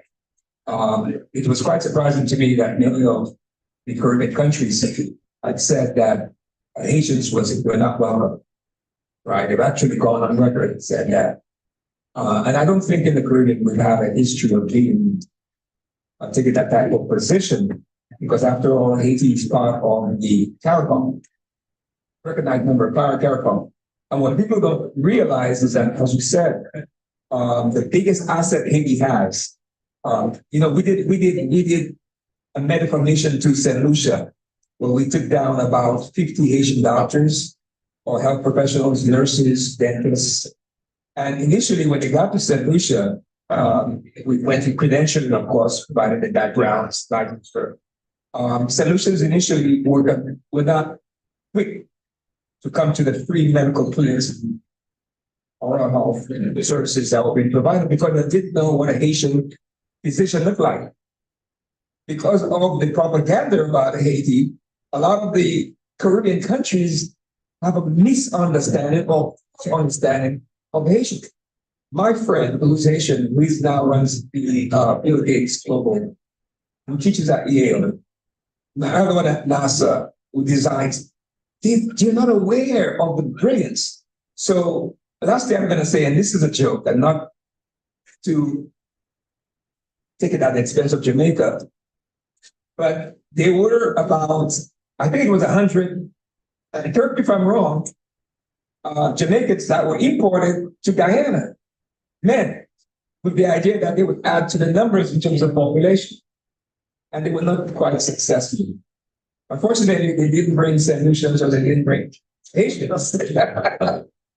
So I just want to say two things. You're absolutely right. The human resource capacity, and Ambassador, you could speak to it, because unfortunately you still have to educate the rest of the Caribbean on a tremendous amount of resource capital, the technical expertise that exists in Haiti, the building up of the Dominican Republic that was done and continues to be done by Haitians. Most of the hotels in the Dominican Republic are owned by Haitians. A lot of people don't know that, right? They used to make coach bags in Haiti, baseballs in Haiti. The only thing that stops Haiti right now from being one of the biggest economies, and mind you, in remittances, it's still one of the top two, right? Is the fact that they have political instability. And I had said lack of leadership. So I'll stop there. I'm gonna pause right there, and I'm gonna actually pause everything right here, because the other elephant in the room is the Cuba situation that's rapidly changing. We didn't talk about, so we'll probably talk about that tomorrow. We're talking about disaster mitigation. But I do want to say that for those of you in the room, if you have, I don't have any more papers, but I want to put this in the context of where we are in history. 2 years ago, there was the UN Pact for the Future Summit. And what that summit recognizes is that we're at a tipping point in our human experiment, where our technology has run ahead of our emotional, psychological, spiritual, and mental capability to manage. The reality is that trade today is still being played by the rules of the 20th century. Money and those things are still being, laws of the IMF, etc., are still operating, as if to say, mobile money doesn't exist. As if to say, you can't order something on Netflix and get it immediately, which is a cultural product. As if to say, you can't order even a pair of shoes, which is made in China, stockpiled 4 hours away from you, orders on Amazon and arrive in 4 hours. And so we have a bunch of global experts walking around talking about polycrisis, and as the economists who coined the term polycrisis said, as if to say, having named it, they have solved the problem. So with the up to us, you people and you young people in the room, put on your thinking caps and say, what world do you want to live in? And that's exactly why UN actually has a clause specifically for those in the room on the solar family. It's a declaration on future generations. I suggest every young person here on the data for the side, go and read the declaration, recognize that you have been given the authority to step up to the plate, and let others know that they don't know all the answers because they can't even know how to write a prompt. This is the reality that we're dealing with. Now, I say that to say, because whether it's trade or taxation, all the ideas that we are working is are here. But the problem is, we're working with an institution, the US government, and the Senate Congress in particular, which in some ways still operates out of the 19th and 18th centuries. Briefly. The worst part is many of the young people even working here, because they're all, I would say, social science majors, they're not native to the technology that is driving the future.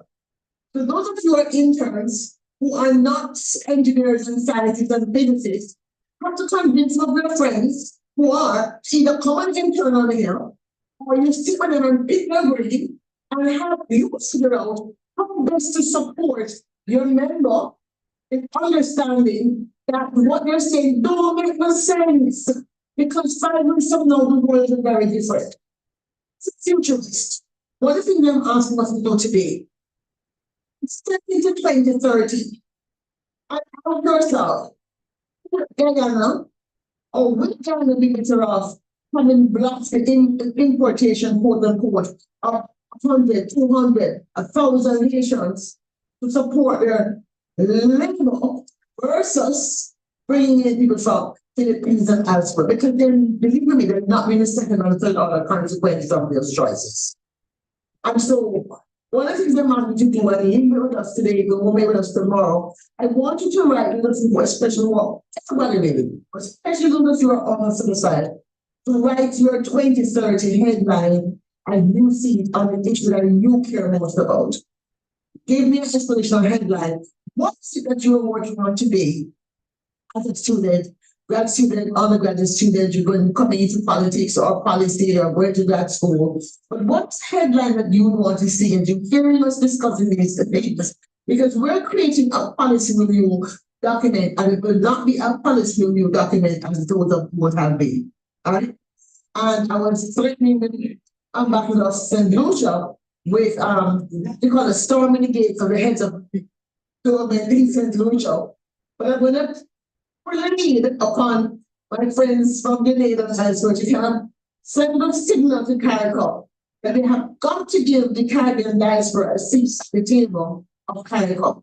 Foolishness about governments and citizens must say once it don't work, it's not working, it not work. We have got to change the way things are. So I want to thank both Bruce Gazaris and I will take the liberty to my friend Ambassador Tyler Francis for coming. He always should up when we ask, he's a Chinese ambassador, and we love that. He does the work, he does make sure that he's important. He's important to us when he does the work. We want to make sure we send that signal to his family and stuff. We're not more than whatever here, because they need it here. So we're going to turn over the floor. I'm going to ask Mr. Clinton Lightburn from IBD and Mr. Rafael Harris, Dr. Rafael Harris from Bissau Harris to join us and talk about the finance, one of the biggest issues and something that comes under the jurisdiction of the Western Hemisphere. As we all know, AID is dead, GED, whether or not it's going to come up as 2.4, it's going to come back to what it used to be. But the reality is, my friends, it's very easy to mash up something. It's very hard to build it back. You can see in the case of Haiti. It's very hard to build back Haiti. When we removed President Aristide before his time, it's when this whole thing started, which allowed him to serve this term and let Haiti run its course, they closed doctrine. And therefore, having mashed up the process, we're now still trying to build it back. And I want to give a shout out to my Prime Minister PJ Patterson for his role in restoring dignity to President Aristide, whether or not you like him, the reality is was not very valuable. So thank you all. We have a 5-minute break. We will turn around and let's get started. Dr. Nelson, how do we take that 5-minute break? I think it's important to tell that story of PJ Patterson and Aristide. I don't know if you bring the show. We will switch on.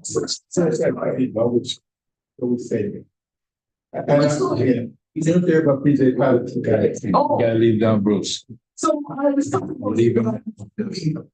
So what happened in 9 was PJ got a call. I think it's the house. I can probably hold it now. So State Department that they had to do a flyover, an airspace, an unauthorized flyover. And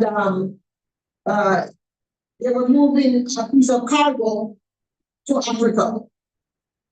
And he found out that the cargo was actually President Aristide. And he said he got so emotional about it that he called back and this time called him and told who he had a relationship with.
I can't remember what you have about one back.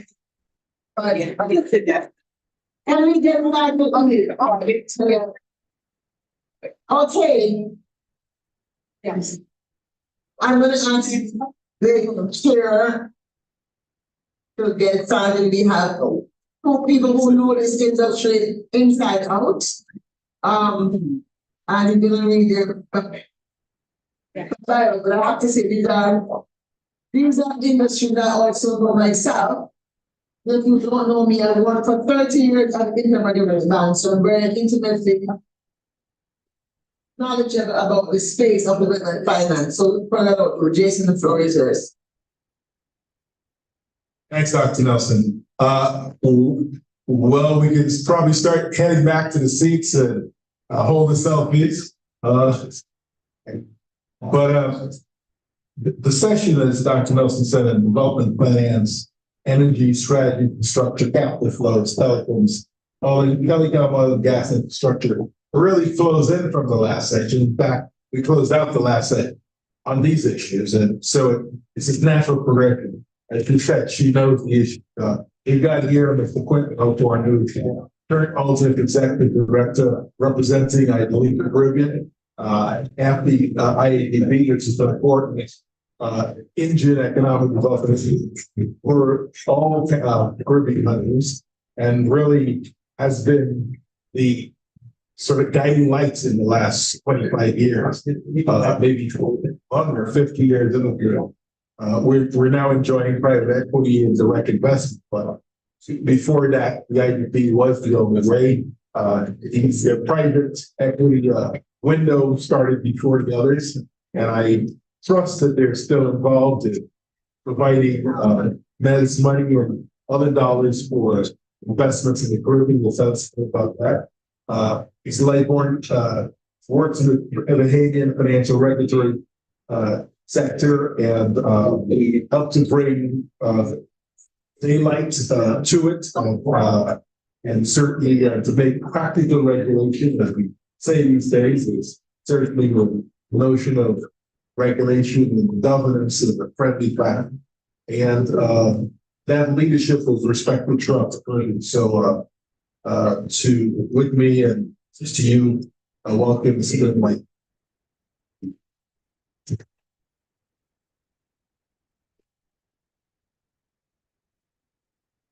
Good afternoon, everyone. It's a pleasure and privilege to be here. Definitely the invite from Dr. Nelson has been amazing for me at this time. Wanting to speak about developmental finance is very important and key into our countries. Before my appointment at the IUB, I served as a senator in the Bahamas and chairman of the Bahamas Development Bank. And so I've understood the importance of developmental finance in terms of also working with the Afro-Maxim Bank. These are things that are very important. I think one of the key things with this conversation is the dialogue that we have today is that we have to realize the challenges that our region face in terms of high debt, high climate vulnerability, and limited access to affordable finance. These are some of the things that we have to look at as a country, as countries, and being able to look at it. As most of you know, there was Hurricane Dorian that passed through the Bahamas. The impact of one hurricane can set back a Caribbean country for 10 to 20 years. And so we have a situation where countries are impacted and their climate impact is very low, but we feel the highest impact of them. And so then we are now strapped financial burdens for decades, and we're not able to catch up. And then there is mitigations and limitations to what Caribbean countries can get at MDs at the World Bank. I'm sure most of you heard about the GNI in terms of being able, countries are unable to tap into certain finance because of their threshold in terms of income. Now, in order to get beyond that, sometimes you have to consider yourself or you have to de-graduate. So countries like the Bahamas, Trinidad, Jamaica are unable to get certain funding unless it's a catastrophic event, and which obviously stunts our growth as developing countries. Barbados has been able to de-graduate, and so now they are able to access this funding. And so these are things that has to be put in place. I think one of the key things, as Dr. Nelson stated briefly, is that the structure and system is antiquated. It is not progressive, it's not moving with the times. And so a lot of our countries are being left with financial burdens. And it's imperative that we do what we can to advocate for changes in these policies. There's also something called policy-based loans. It's a very controversial topic in terms of a lot of our Caribbean countries. We rely on these policy-based loans to cover shortfalls in order for us to move forward structurally in terms of other debt that we've incurred. But these are things that I think more and more persons from the diaspora needs to be aware of, so we can work collectively, so we can work together to ensure that these stuff are done. One of the key things that I made notes briefly on my way here is that the Caribbean stability directly impacts U.S. security and migration. And I think it's not just something that should be glossed over. I think it's an imperative aspect of the United States in terms of what we have to do. My prime minister recently, the Bahamas went out for bid for construction of a new hospital. So we put the bid out there, and I don't want to say this word, but China was the country that came in and provided financing. There was some pushback from the U.S. ambassador. It was like, okay, why we don't do this? Was there any other means? But my prime minister simply said, and the U.S. noted that we are your friends. So my prime minister said, okay, well, if you are our friends, treat us like friends. And so the financing was there, obviously, from the China Import-Export Bank. And so these are instrumental things that our countries need. And I think if we can work together, understanding how we need to change these antiquated systems, that we can be able to be partners to move forward. And so that is why events and sessions like this is so very important. And I think the more persons of my diaspora understand the need for these things, that we can go ahead and move forward. And also, I think most of us have heard about debt swaps. The Bahamas was recently a benefactor of a debt swap in terms of understanding the climate vulnerability, in terms of our debt and being able to reduce it. Our economy has seen a tremendous surplus in the past 3.5 years. And so we've been very mindful that we've been happy, but we also know that one hurricane can set us back for 10 to 20 years. And so those 3-5 years of progressive economic growth can be impacted within, let's say, an hour and a half. Because I've been in hurricanes, I've seen the impact on and raised there. So these things are very important. We're talking about income of persons that are sometimes below $40,000 a year. And then they have these structural damages to their homes and are not able to rebound. The sad reality, I'll give you the stories that I remember after Hurricane Dorian. I went to Abaco, the island that was heavily impacted. And there were villages that were just decimated. Persons, their homes, their families, nothing left.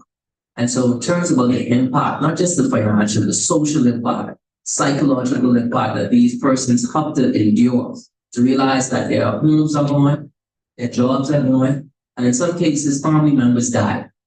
And so these are things that I think that when more persons are understanding and aware of the impact, not just financially, that how we learn how to overcome these things. And so for me, the Caribbean is on the front line of climate change, and it should not be to the back of developmental financing. And as when I take on the office July 1st as executive director, these are some of the things that I will be pushing and advocating for, because this is something that we need at the front. I understand, at the IUB, the Caribbean owns or has a 1.37% voting rights at the board. Obviously, as we all know, that may not be impossible, but our voices must be heard. So I think that's the most important thing, and I think we have to work collectively to get that done. So for me, I want to definitely to engage here, understand what are the challenges throughout all of our Caribbean countries, and see how we can assist. One of the also key things that what I want to push for at the IEB is that the OECS countries are not a part of the IEB. We have funds like the One Caribbean Foundation, but there's only 5-6 Caribbean countries that are at this present stage eligible for funding through the IEB. That's Bahamas, Barbados, Jamaica, Trinidad, Guyana, Suriname, and Haiti, actually. And so these are stuff that I want to make us all inclusive, that we all support and help one another, because it's very important. And one of the things is that these funding or developmental funding for Caribbean countries is not a strategy or not a charity. It is strategic for our growth. Because as I heard a speaker previous to me said that we are in the backyard, okay? We're in the backyard. And so it's important that we are serious players and we understand that we are not a charity case as a region. We are a region that has vulnerability concerns that we want them to be addressed. And we need the help and we need to restructure how developmental finance is done moving forward in this century and others to come. So thank you very much. I appreciate it. Thanks, Mr. Lightborn. Insightful, and certainly we look forward to getting our increased presence and influence of the IDB. I could think of one country who would lose their power of the IDB and bring it to the curriculum, but that would not be there. My friend from Jamaica is wearing it. That's what they say. I will say nothing else. Mr. Raphael Maurice is international development strategist, policy advisor. I'm told that he is one of the people that we have in readiness and being better at the thing. Jason, I can't let you do that. I can't let you mess it up. This guy is so tremendous, and I've known him for over 30 years. So I've got to, can I get to a soft introduction? Because, yeah, after you're done? Yeah. Go ahead. Go ahead, big brother. I'm learning this German thing.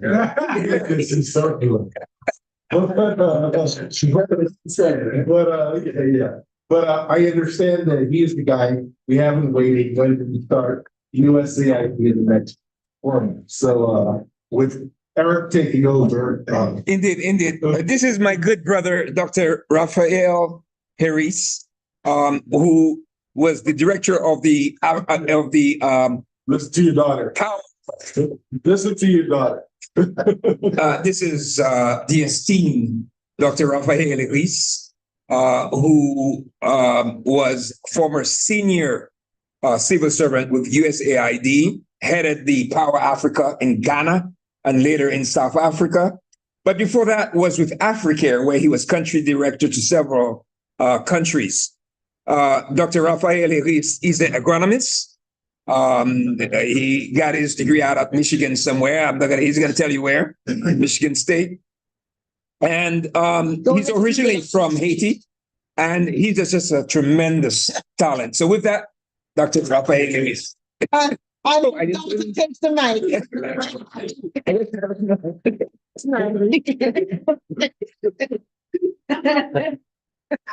And the youth, there's always wisdom.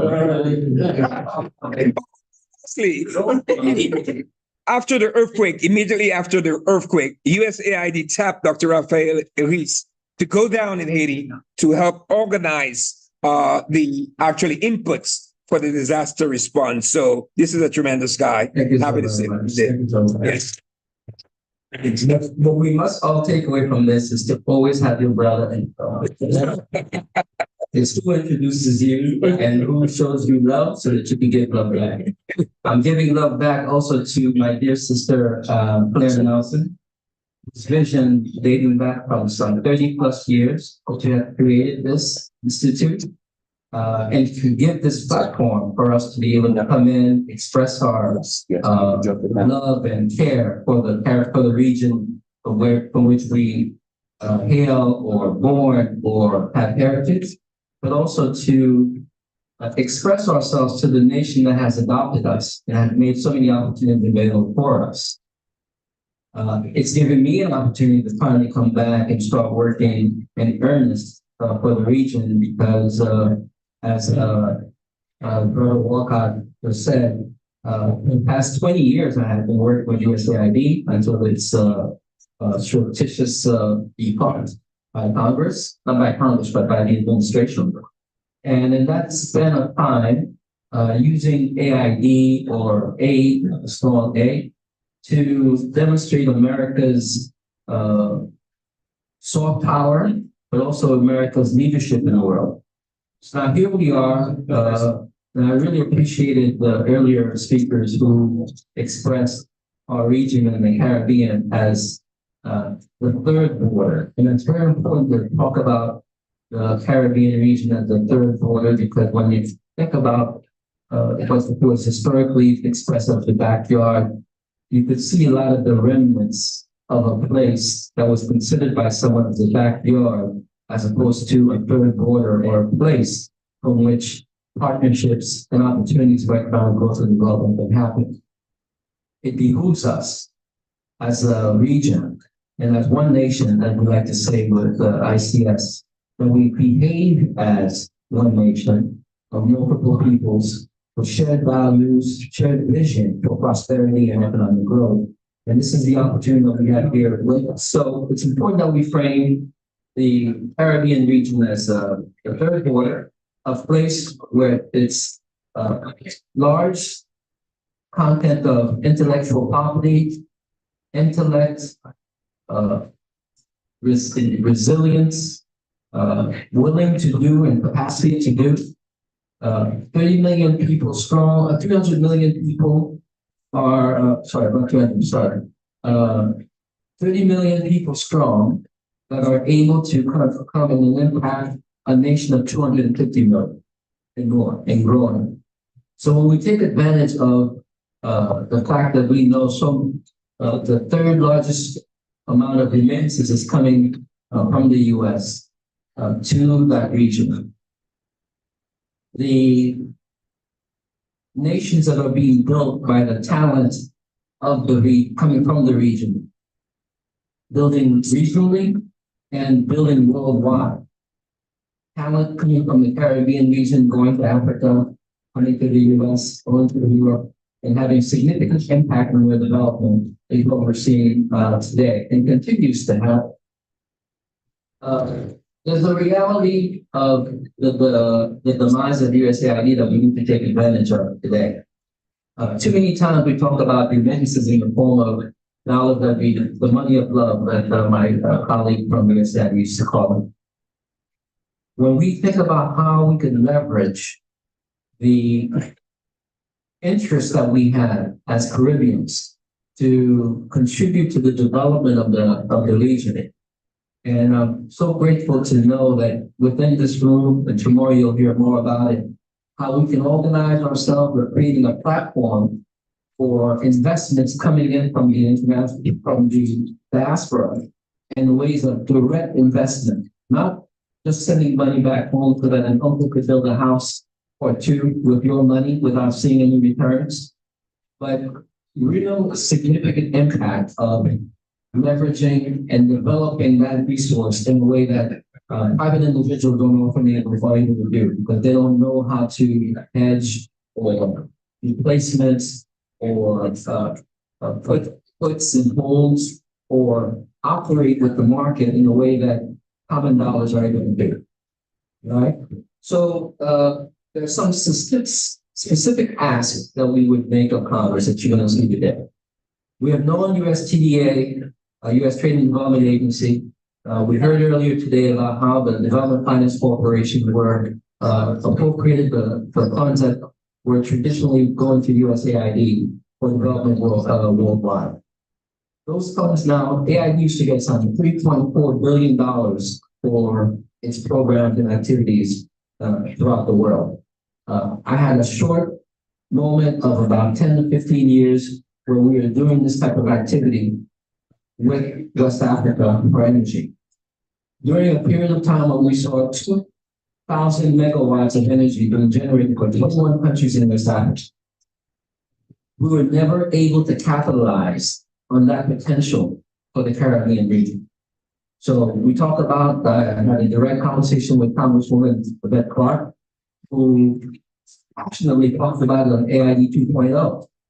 Any Power Africa 2.0 or AID 2.0 must include a more specific and strategic implication of the Caribbean region and how those resources are currently being attributed on both to the U.S.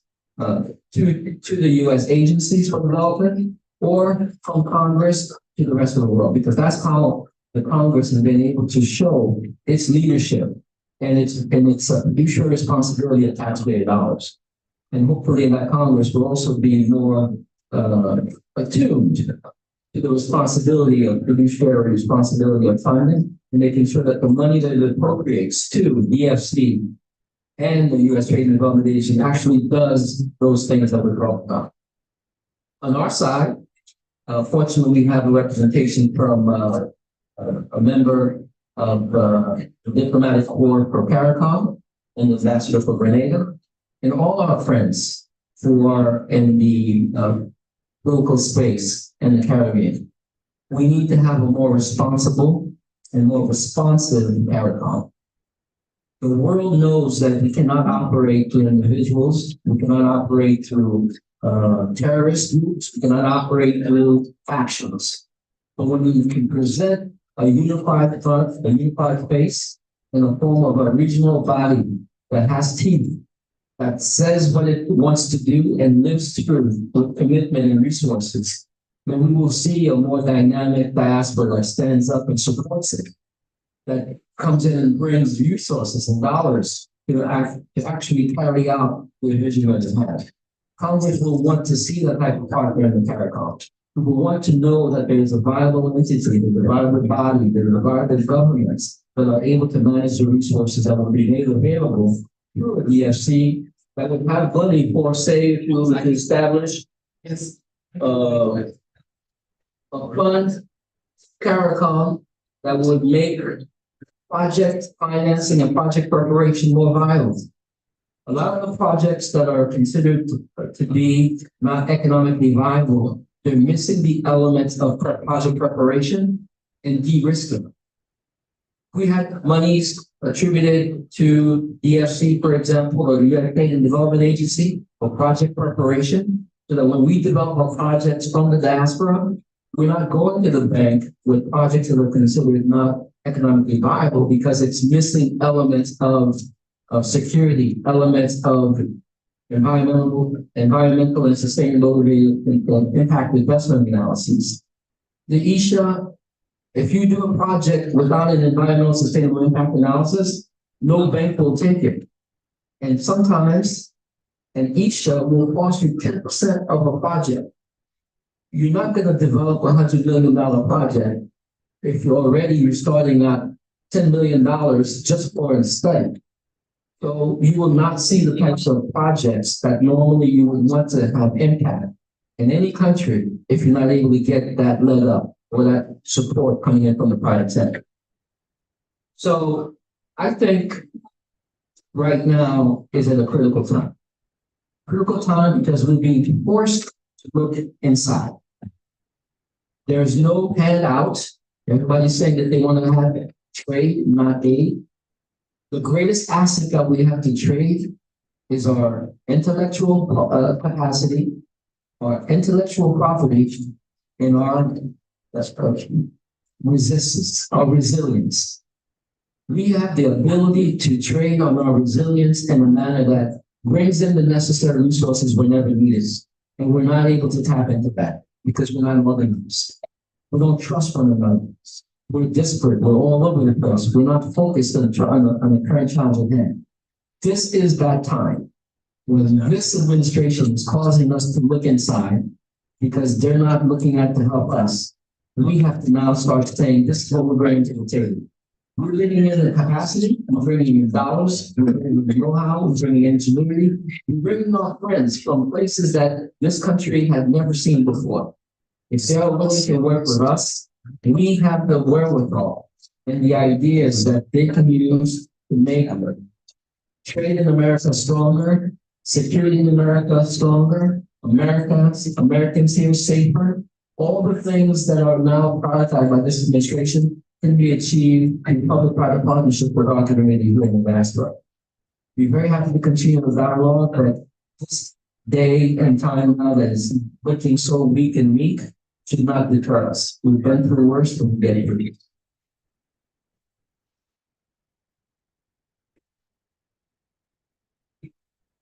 The conversation around this is something that I think it's progressive.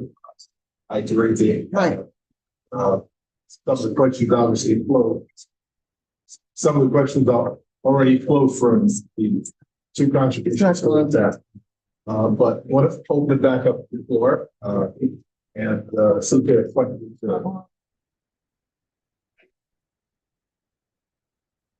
Open it back up to the floor.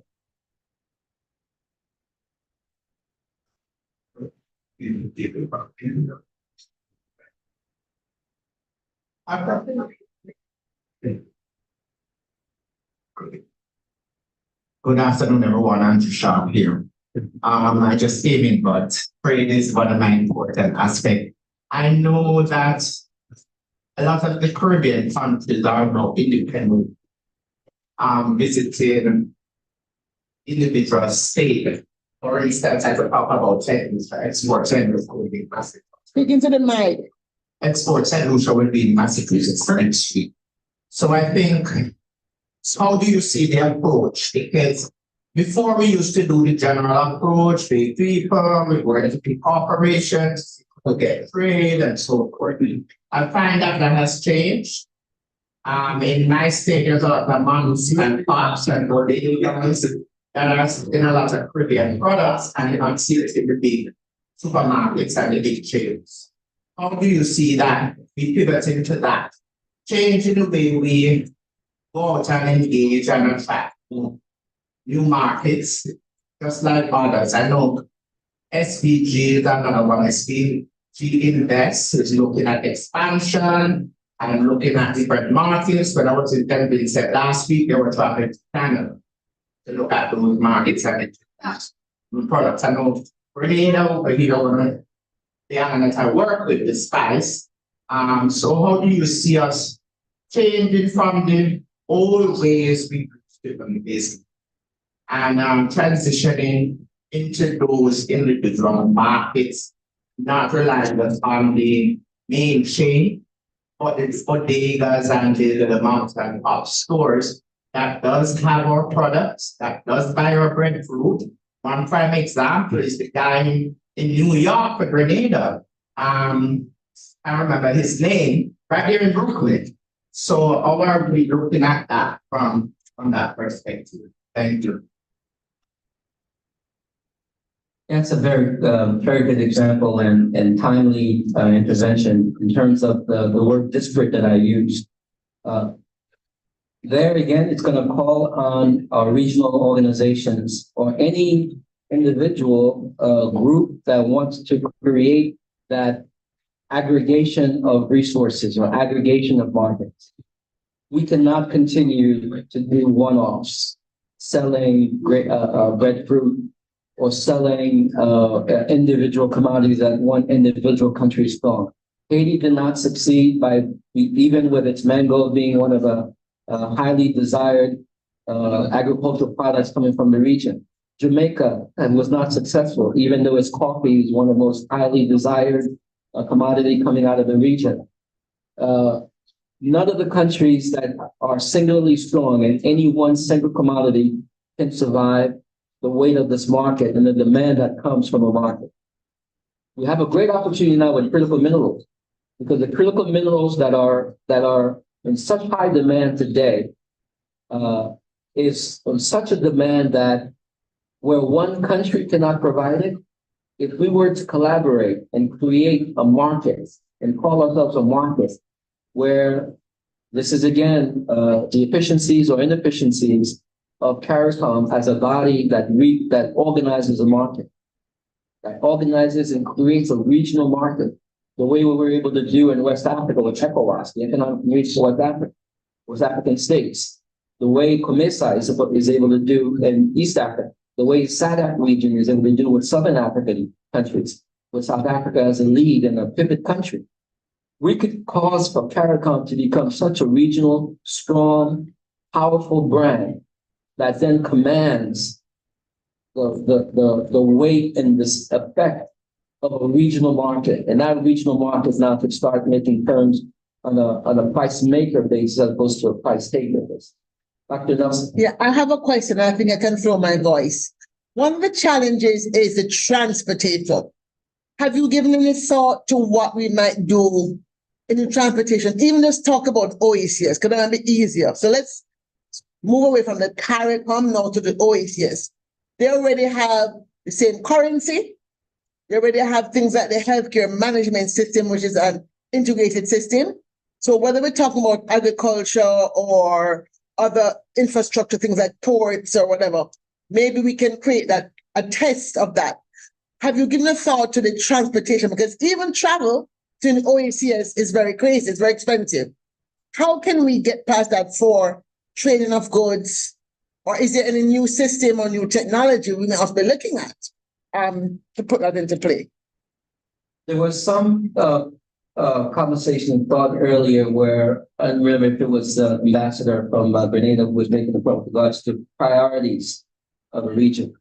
Right now, the priority, the region, the transportation priority or corridor of interest is the Strait of Hormuz because of the oil that's coming in and impacting the rest of the world. It was not too long ago when the Windward Passage was of great priority, and that Windward Passage came through Haiti, and with Haiti as a potential staging ground because of what was happening with the canal. The Panama Canal was a priority and created a potential tip between China and the U.S. because of what was going on with the ship coming through. It caused for Secretary Rubio to make a specific appeal and trip to Panama to assure the U.S. passage of ships coming through the canal, an investment that was made by the U.S., but now controlled and owned by the Panamanians. The transport is a very, very important issue. Right now, it's not prioritized, but it behooves the OECS countries, the countries of the Caribbean, to establish that as a priority because transportation of goods, whether I think it was our brother who talked about the intelligence of what happens with the boats being bombed extrajudicially off the waters. We'll have a major sovereignty and human rights condition that's right now happening that's linked to the transportation and corridors that is not currently being addressed. So it's not just the transport of goods, but it's how our public waters and the waters of our borders of our countries are being regulated, monitored, tracked, and used for trade. We're not able to resolve the sovereignty issue, we're not going to resolve the trade issue. So we need for our countries and our regional bodies, when they're able to sit together, if they feel that they can handle this challenge singularly by talking about their product coming off their boats and off their docks coming into countries, we're going to fail. And we're going to fail miserably. We need to look at this as ways that we could bring together our economies of scale, because we're better as a market of 30 million, 35 million, 40 million than a market of 5 million, 10 million, 11 million. Well, we don't even have 1 million people, right? You cannot influence global politics, global economy, speaking as one. You need to find ways to cause for us to speak as a market of power in the economy. And if we don't have a market and the third border, well, we create another border, we create another market, because China has already begun to stage Dominican Republic and Panama as an off market, the way Amazon is doing with regions and markets in our neighborhood, so that within 4 hours, within 3 hours, accountability and the performance is done. You don't need to wait 3 days, 4 days, because they already staged the product already where you live. We can't say that for the Caribbean commodities. We can't. We're not that yet organized. There was a question over here. If I can, I just want to add a bit to definitely the question in terms of in the Bahamas, right? In the Bahamas, I'm the only one from the Bahamas here. There's not much we can trade. Our major industry is tourism, and then financial services. But the thing is, in terms of, I think the inter-Caribbean trade aspect has to be looked at, as most of us in here would know, the Treaty of Chagarans, right? In terms of being able to free trade and labor. We need to understand and institute also at the IED. I think this is a great opportunity for these loopholes in our region in terms of the lack of being able to offer financial services and being able to transfer payment throughout our Caribbean islands. As we all know, I don't know if any of you tried before, but try sending money from the Bahamas to Jamaica or from Jamaica to Guyana. It's a headache. And so these are loopholes that are structural need for improvement in order for us to take the mom and pops to the next level. I think that's going to be very important at MBBAs where I sit in terms of being able to foster stuff because mom and pops can help the product, help everything, but if those infrastructure and stuff aren't in place, then it's possibly like that they're going to fail. And so these are the things that we have to take the people up in terms of being able to improve to provide an avenue for our mom and pops. Sorry, I have a question, just to let you know, we Massachusetts buy a lot of tongue from the Bahamas. Okay, thank you, I appreciate that. We had a question. Good afternoon, everyone. I'm Mario from Jamaica. My question, since we're dealing with development finance and infrastructure, is perhaps separation. So, how committed is the US to development within Caribbean or Caribbean? And the background to this is, alluded to it when we started. Similarly, in Jamaica, we have a Western Children's Hospital Spurling, with almost finished construction, and that would have been funded by a check. No, not to get political, there is also the issue of Cuba. While Cuba is under an embargo in Jamaica, Cuba has built over 5 educational institutions under an embargo. Same when I look at the metrics, same kind of effect for the US. So while the US is an trading partner, does contribute to trade, remittances, and our economy.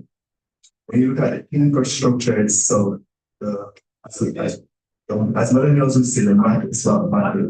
When you look at the contribution from China, and as I said, even country but on an embargo, it makes me and other persons within the Caribbean as the whole committed is the US to development within the Caribbean. We are in the backyard. So one would think that naturally, most of the funding for infrastructural projects and so forth will be heavily funded by the US. Or highways, again, China.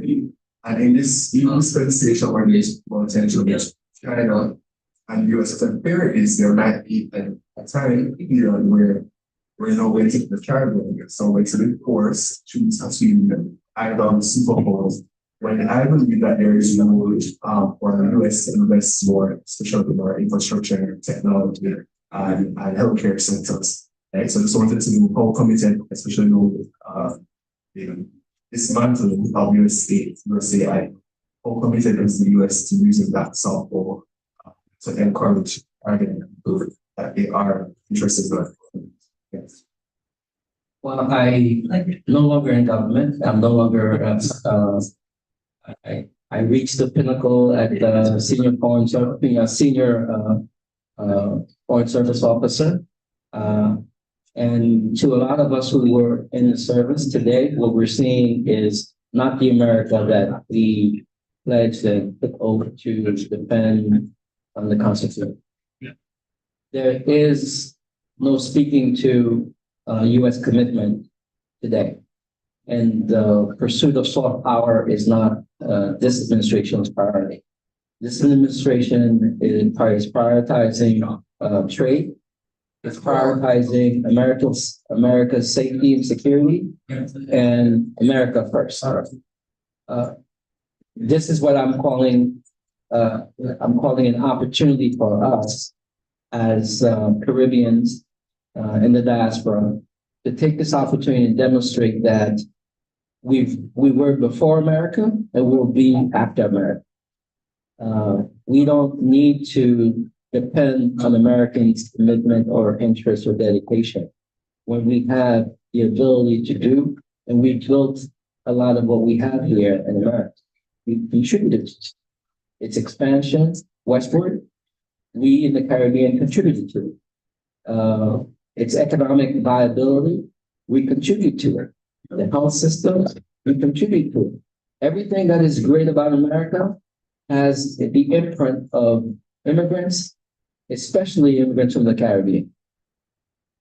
What we have to look to now, and it's, I'll use this moment to highlight the travesty of what is going on in Cuba right now.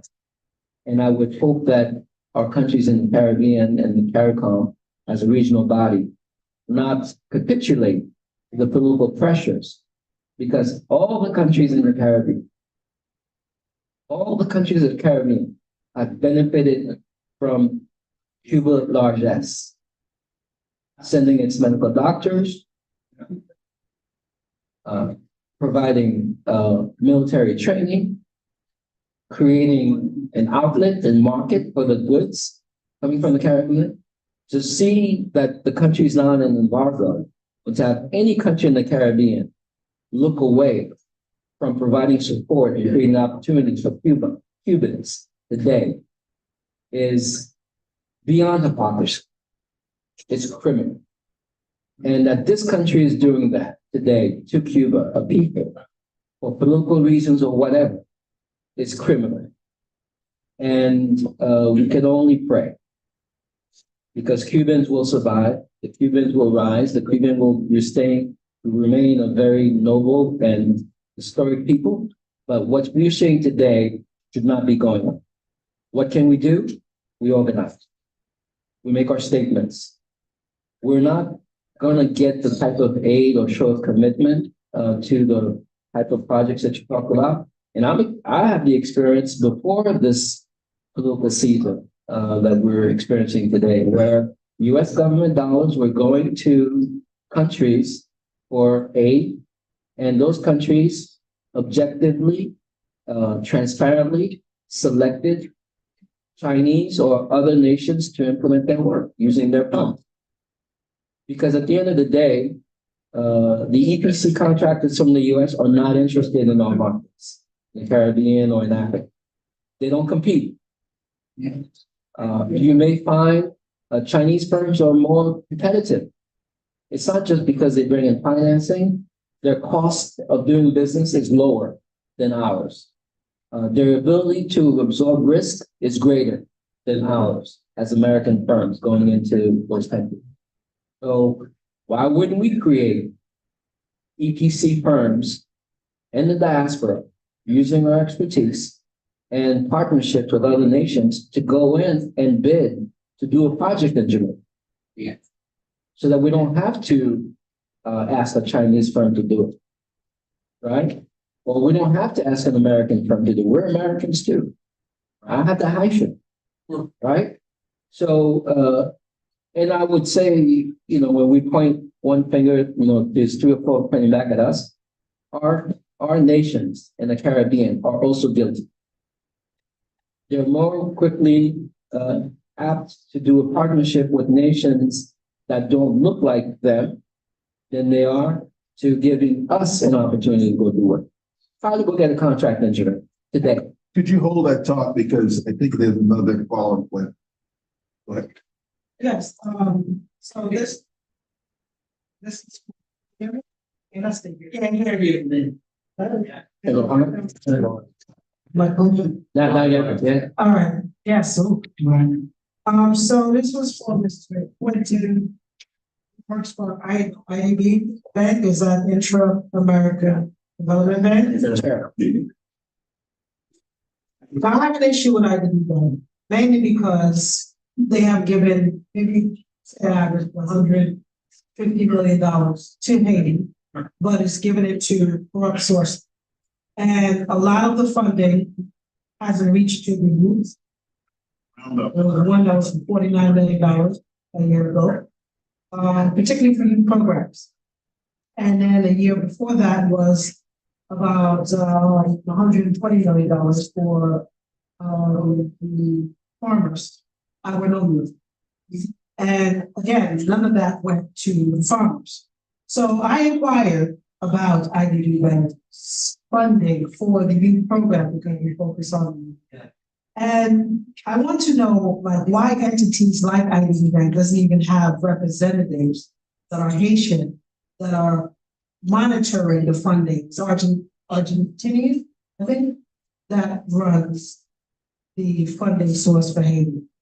So I inquired simply about having a streamlined, clarified way that IDB Bank could give maybe 10 million, maybe 5 million, just to develop the schools, because they keep giving it to finance. You know, finance, right? That's still, you don't know finance, Fundación Economic, you don't know. So when I inquired about it, they tapped my personal cell phone. And I'm going to show you right now what they did, because I would like agencies or people who work for these agencies to be transparent on exactly how they're operating when it comes to Haiti. Of a drive-by.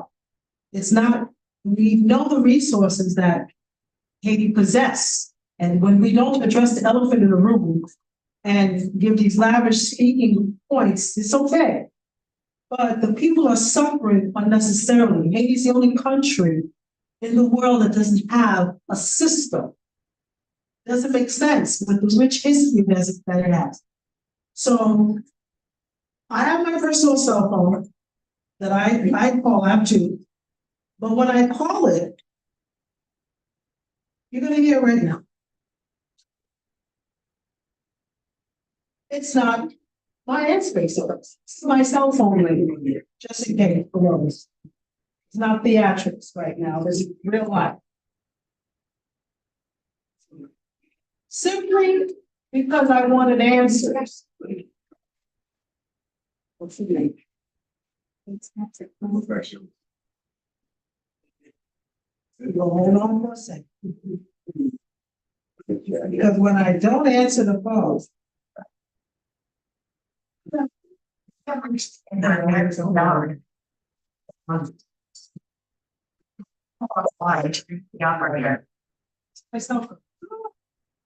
so when I went to IDB Bank personally and asked them why this happened, I spoke to head of security with Andreas, just a very nice man. He literally told me, there's no IDB. Hi, is this IDB Bank? Okay.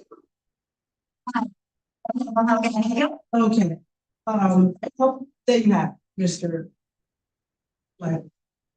Okay, so if you'd like to speak to your employee and ask him why they tapped my phone, we can get some clarification, because I'm not getting anywhere, and I want my phone back. Yeah, it's out of security that's tapped to my personal cell phone. Right, so I don't know if you want me to continue with the questioning, but these are the things that I'm saying, transparency. Yeah, so I'm gonna. So not everyone was born yesterday. We need a system, and I need everyone in this room to hear me out right now. This is some serious business that's happening. There's some people that's willing to get killed for the information that I'm about to tell you right. Because I didn't fly all the way from California to come here for vacation to DC. Haiti is tired of the poverty pimping, of the black dialogue. We know who's running Haiti. Are we willing to call them out like IDB Bank and say, can you do right by the people? Can you stop stealing our iridium, our gold, and our resources? Can you stop exterminating the 90% of African people there so you can have a clearer state of people? These are the conversations I like to have. I didn't want Mr. Walcott to walk out the room when I didn't. So I'm saying this to say, I appreciate every single one of you speaking, coming out, and Dr. Nelson, particularly for this forum. But this is the year that we need transparency for Haiti. I need the ambassadorship position some way, somehow. I don't care who gives it to me. But we are tired of not being heard, and the same old folks are in power doing the same nonsense, killing innocent people. I lost cousins and aunts massacred as of last month in Latibonite. I can't get the 18-year-olds and 17-year-olds who are dying in the street, who just want a job. But you have Ona, who you probably don't even know who he is, right? Ona, who runs the labor force in Haiti, does not give people basic jobs. You have students that doesn't even have a classroom to work and they're in the streets with no shoes. But yet, the people in Miami and Florida can still get guns, but can't give a meal. And can we stop playing? So with that being said, I'm just right now a little frustration of having my personal space being interrupted because there are people that are in place doing deals to keep TDMPs in power, and I need us to stop lying to ourselves. We should have removed him since June 7th, and there's ways to do that. And I'm gonna need you, Mr. Quinton, to tell your bosses at IDB Bank, I need my phone back. And I need the funding that we requested, which is $50 million to develop the educational system in Haiti. Then everything else you can do. Let's focus on the educational system in Haiti because no country cannot prosper without a functioning educational system. It's just common sense. And Haiti doesn't have it. So I'd like to see that type of result at the end of this. If Thank you, Mr.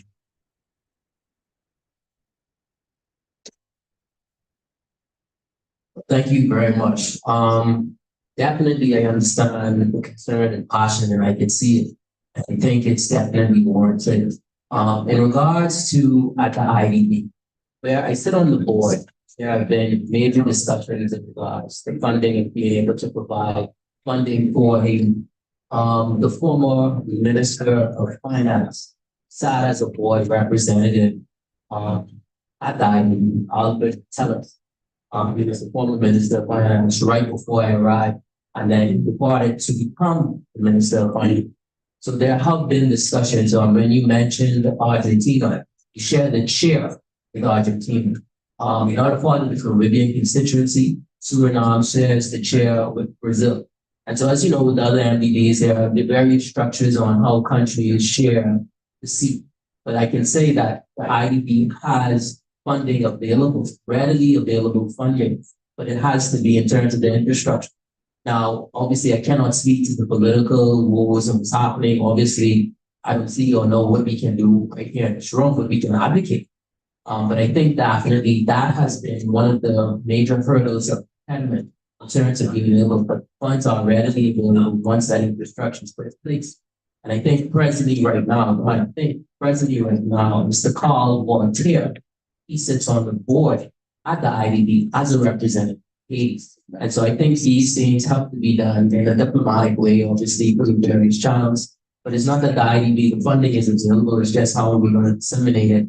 The president of the IDB did a visit to Haiti last year, and he was on the team, persons from the board of executives at the IDB. And so these are things, it's not that there's any tampering. I cannot attest or cannot give any dialogue in terms of phones being tapped and not being able to access them. But I can serve as a conduit for you in terms of being able to address these concerns, see how best we can facilitate and get your concerns addressed. And for me, I'm more than readily available to help anyone or all countries in the country.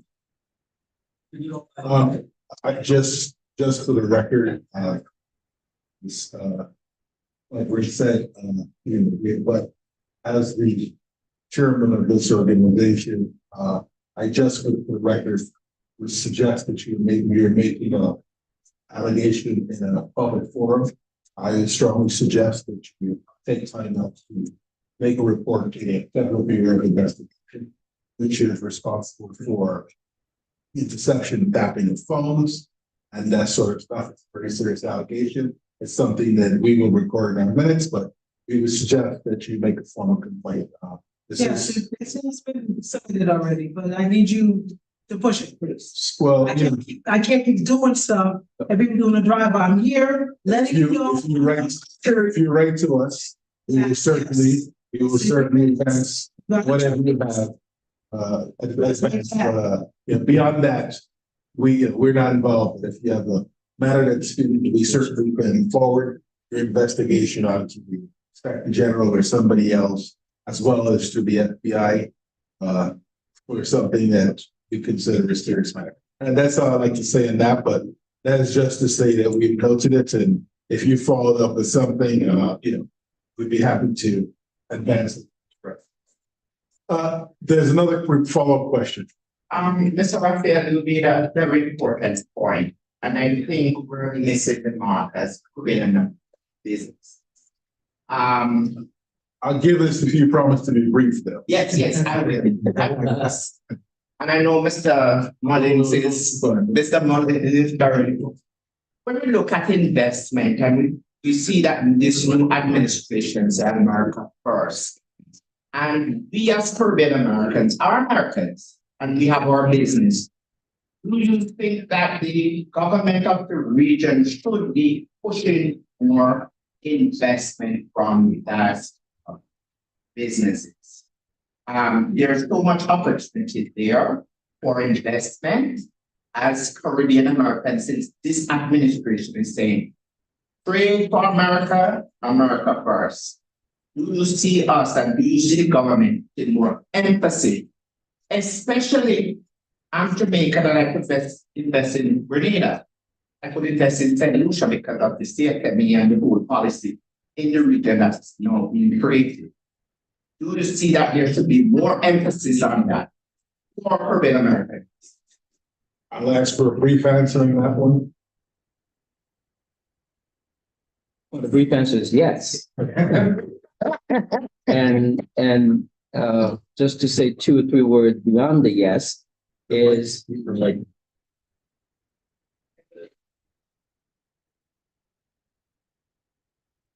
the brief answer. Hello. Yep. Yeah, the brief answer is yes. And beyond the yes, just 2 words beyond the yes is, as Caribbean Americans, we can also leverage the America First policy and saying we're Caribbean American businesses. We go into the US Embassy in that country and say, I'm a Caribbean American business. We want to trade with this country. It's America First. Help me and my business establish a business opportunity in this country. Right? Now, it behooves us, sorry for being more than brief, it behooves us as a regional body or region, as a region, that we don't have a regional body that's saying Caribbean first. So the same way that America is saying America first, why wouldn't we in the Caribbean region say Caribbeans first? The Latinos do it, right? All the other regions, all the other countries are doing it, but us. We're still peddling mangoes, peddling coconuts, peddling bananas, peddling breadfruit and coffee. But we're not doing any, we got oil in Guyana, we got critical minerals in St. Lucia. None of us are talking about what we can do together, right? And I don't know what it was gonna take to do that because we're all suffering independent. Yeah, I just want to say briefly, to that, I think you hit on the point that I had already made note of in terms of being able to shift from the ideology or thought process of a partnership and investment. Obviously, as we know, they said America first, but if the shifting of the focus on partnership and investment, then I think it'll be a different aspect. And I think that's very important. You have to work together and be imaginative. Our countries in the 60s and 70s, independence was outlandish at that time for our country. Outlandish. I had a grandmother that was totally against it. But in terms of we do not work together, but at the time, but if we do not work together and understand that we have to shift our argument and shift our focus in terms of shift what we want to push, that is going to be key. So my final thing is, once again, we can shift from this aid to investments and partnership with the America. Thanks on that. Ambassador has we have a few more minutes, Claire. Can we send this over to Ambassador? Just while we're doing that, Dr. Nelson asked about transportation systems. For the record, there is a ferry project being done between Barbados and Trinidad to move projects between the islands. It's supposed to kick off, I believe, on July 1st. So it's actually happening. And then there's also conversations, discussions about the potential investment into the Caribbean Airlines by the other countries. Because Caribbean Airlines has not had an audit for many years, but without Caribbean Airlines, we all may never get home. So this one has point of information. That's it. Thank you. Question to Quinton. You mentioned the swaps and climate. So the question is this: is there an opportunity for that the Caribbean countries should really pursue? Most of us, Barbados is not volcanic, so it doesn't have to be inland with mountains and forests and so on. But most of the country, but it does have other things like the marine, the rich marine, like fuel and reefs and all that. But is there an opportunity on this debt swap that you mentioned for the Caribbean? Or this is everybody in the Caribbean approaching this with the proper information and knowledge to do the debt swaps, even for those countries that have good debt to GDP ratios, even for those who have low interest rates on the majority of the stock of debt, or because they went to these Kuwait or somewhere. Is there an opportunity for us still to do in this environment like this? So on the one hand, we protect the areas that the areas that we will swap will never be corrupted again because it is in the program as a climate swap. Bonds are there, you get money, but that region, will be protected and you have the money. And you get rid of the debt, even for low interest, which gives you an opportunity for tomorrow morning, God forbid, you really had a hurricane or people so on, you need to stand on your own. Or if you decide to leapfrog with the AI projects and so on, someone asked about creating your energy and data center and so on, out of partly funded from your own. But you have the opportunity for that. So there's an opportunity for that. That's the one question. And the second question I want to ask, USDA. I really love I enjoyed your presentation because of its content and the fact that you were talking from history, talking from personal experience. But I want to ask you, the argument that has been given for dismantling of USDA and so on, I'm not speaking because we didn't really do it, but when nothing happened, we didn't really do anything, so we're not making anything of it. That's in our case with me. But the question is, how do you react to the argument that, look, that thing was too bureaucratic, too much red tape, you had to go through too much corner to go to money reach the people like to reach the country and the projects and so on. And what we are now creating, like Michigan says, is a direct way to deliver the money. So the embassies and the consulates of the United States in respective countries will have the identification rights, the collaboration. It will be more direct, it will be more efficient. Thank you. So this one to go back up, maybe the battery. Did everyone hear me? Yes. Okay, so I'll answer it briefly in terms of the debt swap. So obviously the Bahamas has a large blue economy, infrastructure, right? And so for me, the thing is that I think what we have been doing, what is absent, is that all of the Caribbean countries have been working independently. And so I think the first thing in order to address that is if we can collectively come together. I'm thinking about possibility of terms of the Caribbean region blue economy and their carbon credit imprint and how that can impact the debt swap. In terms, that is the biggest hurdle in terms of being able, because I think majority of our Caribbean countries will be able to benefit immensely from it.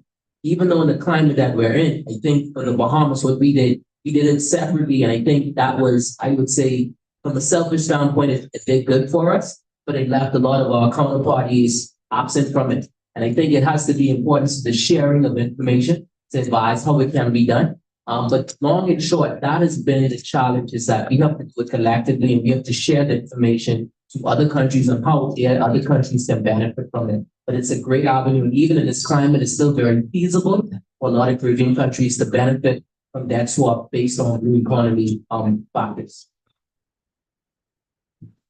Thank you for the compliment and the comment. For what may seem to be a question from your statement. All that you heard around the time of the dismantling of USAID was disingenuous at best. What you heard about, and secondary to that, not only was it disingenuous, what was proposed as a replacement of that policy or the shortcoming of the existing system that was that was disbanded or undone does not exist. There is not now a more direct, transparent mechanism for getting USAID, former USAID resources to people, to projects, to countries, to embassies. It does not exist. What is in place is a plus-up of the Development Finance Corporation and the Millennium Challenge Corporation, two different bodies, and the Exim Bank, U.S. Export-Import Bank, three different bodies that operate completely different and that does not contribute to individual country projects in the way that USAID would set up missions, set up teams, have a group of professionals who understand needs assessment, who create programs in collaboration with ministries of finance, ministries of cooperation, prime ministries, presidents, in order to carry out a project over a 5-year plan that looks at needs, that looks at how that country will become viable and sustainable and self-sufficient after that 5-year cooperation. That system that USAID has for project development and implementation no longer exists and is not being replicated today, right? What you heard was the bellyache of an oligarch who had an experience of trying to push through a project through the USAID mechanism, was rebuffed because it wasn't transparent. It meant a direct award to that oligarch and that oligarch's company. When the rejection came from the agency not to do a political favor or political thing at that time, they went out and wrote Project 2025 and said, never again should this happen. So I'm giving it to you from a biased former insider or a person who was displaced by the action. But you could ask anyone who is willing to look at this, just follow the breadcrumbs and follow the dollars and see how 1 or 2 or 3 individuals were very vocal in causing a former major champion of USAID sitting in Senate, advocating for everything that agency was doing a full 360 and saying that this agency is corrupt and this agency was funding the gender transition projects in Latin America, which was a thing for one country funded by the State Department.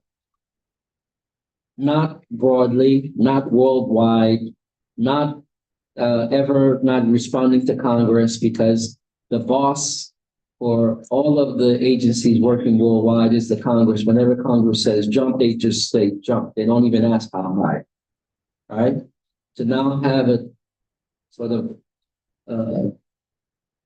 converted or misconstrued or construed that said it was happening any differently is just for, human consumption. Because there's a lot of people out there who were very desirous of the lifestyle of a person looking like you and me, having a budget, having a maid, having a car driven by someone, having a house that the political elite of that country owns and rents out to the US government, in a country where, the living conditions are made great because the US dollar is stronger than the local currency. I'm gonna ask you as a disgruntled ex-employee to yield, but I share your perspective. Yeah. Every reason to be disgruntled, and there are people who are suffering and starving. If you're not, it'd be very strange. I'm no longer disgruntled. I'm very much over USAID, but Well, I think it's relevant. I just want to be certain. Yeah. We're not missing a final question because we're up on the hour. Is there any other question or anyone else that we have? I just wanted to comment. It's up. Okay, just wanted to comment about the issue. So I assume that are you local here in the US or you're in Haiti? Can we take it offline, please? I don't want to go back to the conversation. Let's take it offline. You have the room. The room is open, but make that a personal. Part of the record, Yeah. yeah. Because this is being streamed. I don't want this. Oh, Okay. yeah. Thank you. All right.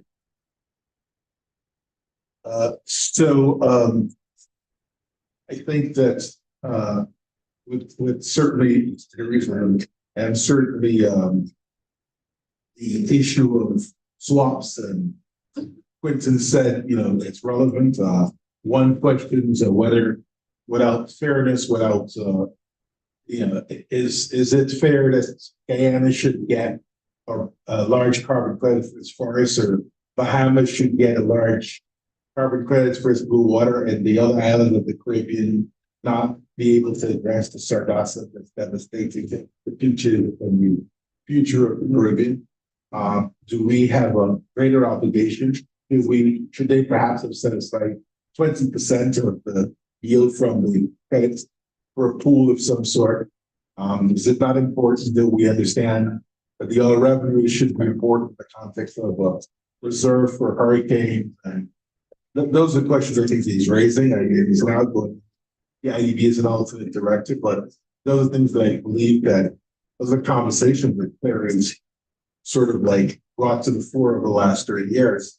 And we've got to think about this stuff because, but charity starts at home. We've got to recognize that, as I believe you said, it's also incumbent upon the Caribbean leaders and people here to push back and to let people know that you can't do something. You can't hold on. You've got to recognize that Haiti is still, it's great now that the president of Guyana is going to allow 1,500 workers from Haiti to go to Guyana to work, but there is a ban in Haiti. And, and the question is why, if there are a number of CARICOM. So these are important questions we have to ask ourselves. We've got to push ourselves to make it better. Claire? All right, we have come to the end of a long day, but before we get to the end, I had asked people to start thinking about the future they want. So I'm going to give a quick lesson. But you all have to buy my book, Shameless Plug. It's called Smart Futures for a Flourishing World. So here's an exercise in the Smart Future Design process. Each of you here are here because there's a particular issue you care about. I know Dr. Romari is concerned about the healthcare. You probably really wanted to find out from ID, how can you help me build the works house hospital I want to be working in? But you know how to ask it. And people have different points of entry, but the fact is everybody's here because the particular issue or complex of issues that you care about. We can bring this very critical time. I really want this experience this week to lead to the formation of some working groups that we can actually take forward beyond today. Actually, this is a volunteer organization. So let me just be upfront and say, if you don't put in your 2 cents and put in your family work, it's not going to get done. Because everybody who knows me knows, and poor Dustin, my intern, had to be up on the phone with us till 2 o'clock last night doing stuff. I'm too old to continue at this space. So if we're going to move this forward, people have to to do the work to get this to move forward. We have a document which, if you leave your email with us, we'll make sure you share it tonight. So you can look at it and you're coming back tomorrow, you can start to put your 2 cents in. We're also going to create a place for you to dump your responses. But I want you to look at it from a futures lens, meaning that we cannot go back to what was. There's not going to be an AID 2.0 that looks like an extension of the old AID because that world is already, that history has already been lost. We're now creating a new future and a new history. So, 5 years from now, because we have an election, maybe 2 elections in the next 5 years. There's one this year and one 4 years from now. So 2 elections from here, what will America look like? What does 2030 America look like? If it is operating in a way we'd like it to get to. Bear in mind, as I said, it's easier to tear down than to build back. So we're gonna have to really think very strategic about what we can do given the new world we're living in. AI is here to stay. In conversation about AI for good, but AI is impacting healthcare, education, transportation, and if you're like me, you write hostile emails every time you see an ad for Waymo. You hate it like poison. Why? I'm afraid of self-driving. Half of them saying, all these people will be kicked out of their jobs. We're now driving cars for them making a living. They so have the job because Waymo, and I'm not having it. So I'm going to do my other part. So in smart is to ask the question, what system am I trying to impact? Is it education? Is it health?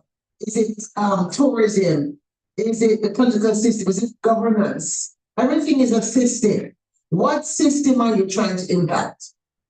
And how does that system put upon other systems? Because nothing is by itself, right?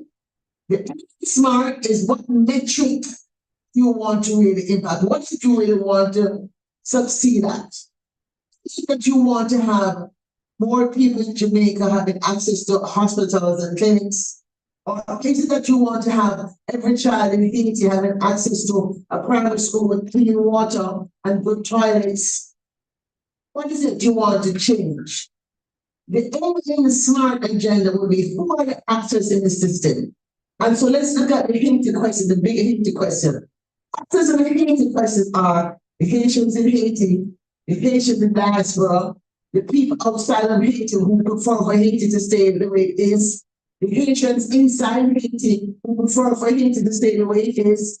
There's a lot of actors. So if you're doing a futures assessment or futures map of all of these aspirants and actors in the system, you have to look at what it is that they want, to put on the map, what the threats are that you're trying to create.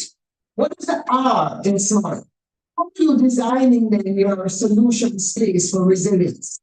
One of the challenges I got into trouble with IDB when I was told once when I was in my late 30s to go back to my office with my idea because I'm not paid to think about strategy. I must stick to my pay grade.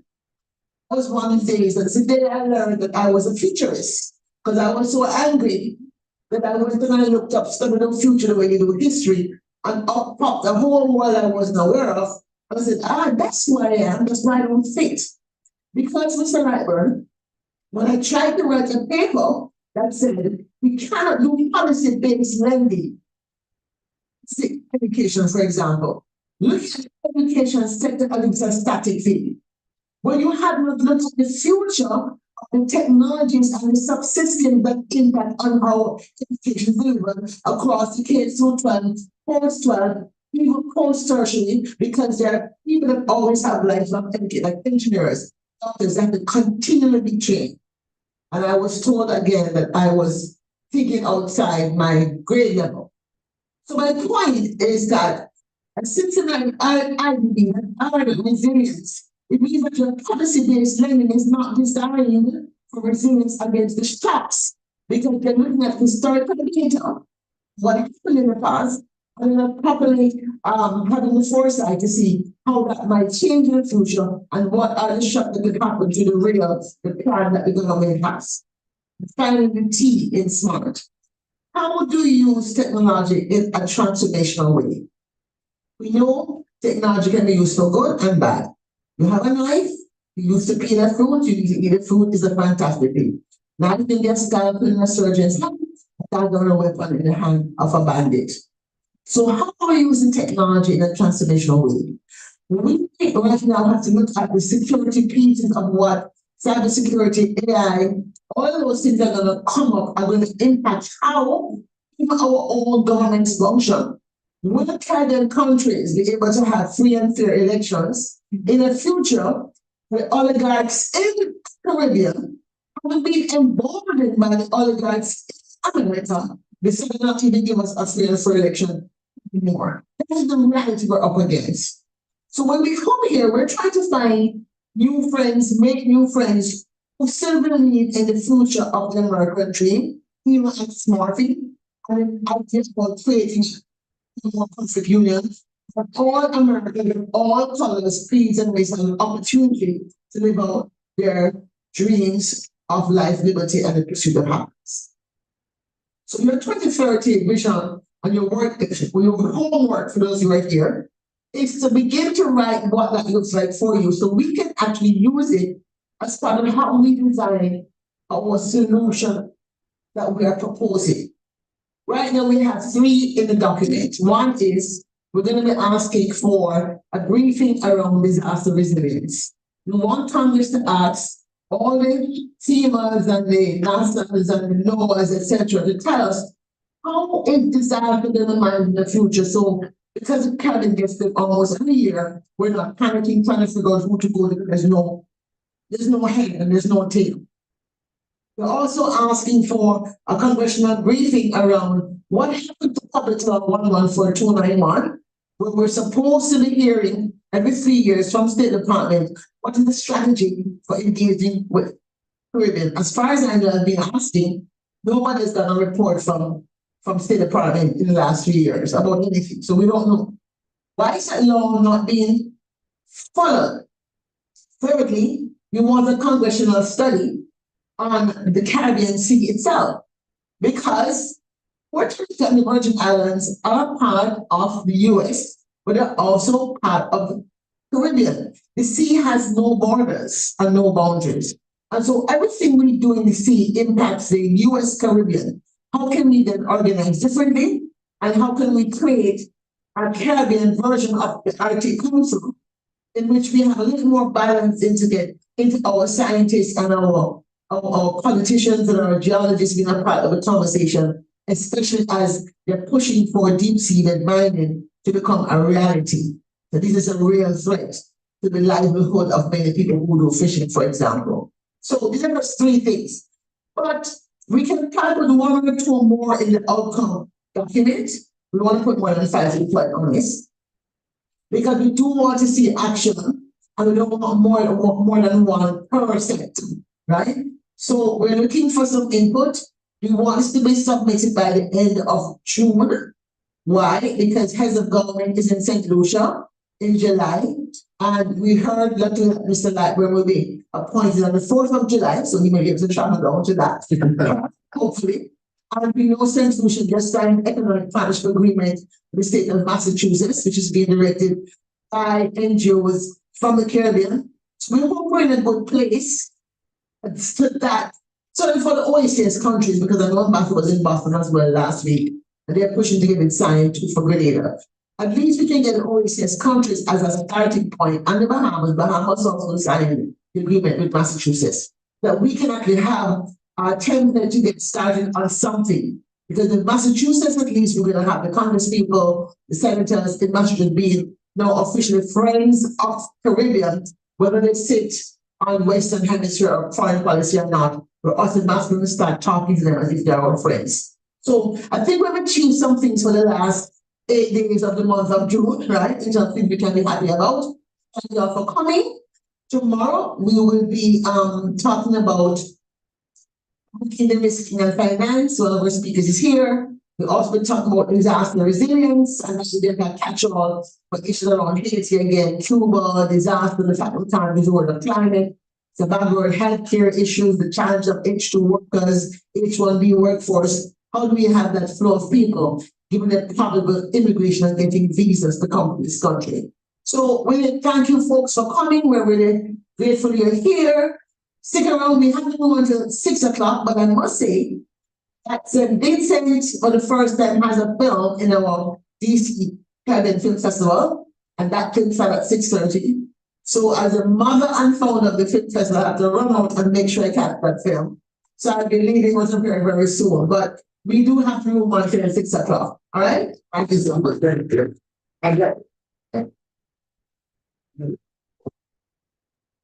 Yes, very. You still doing it?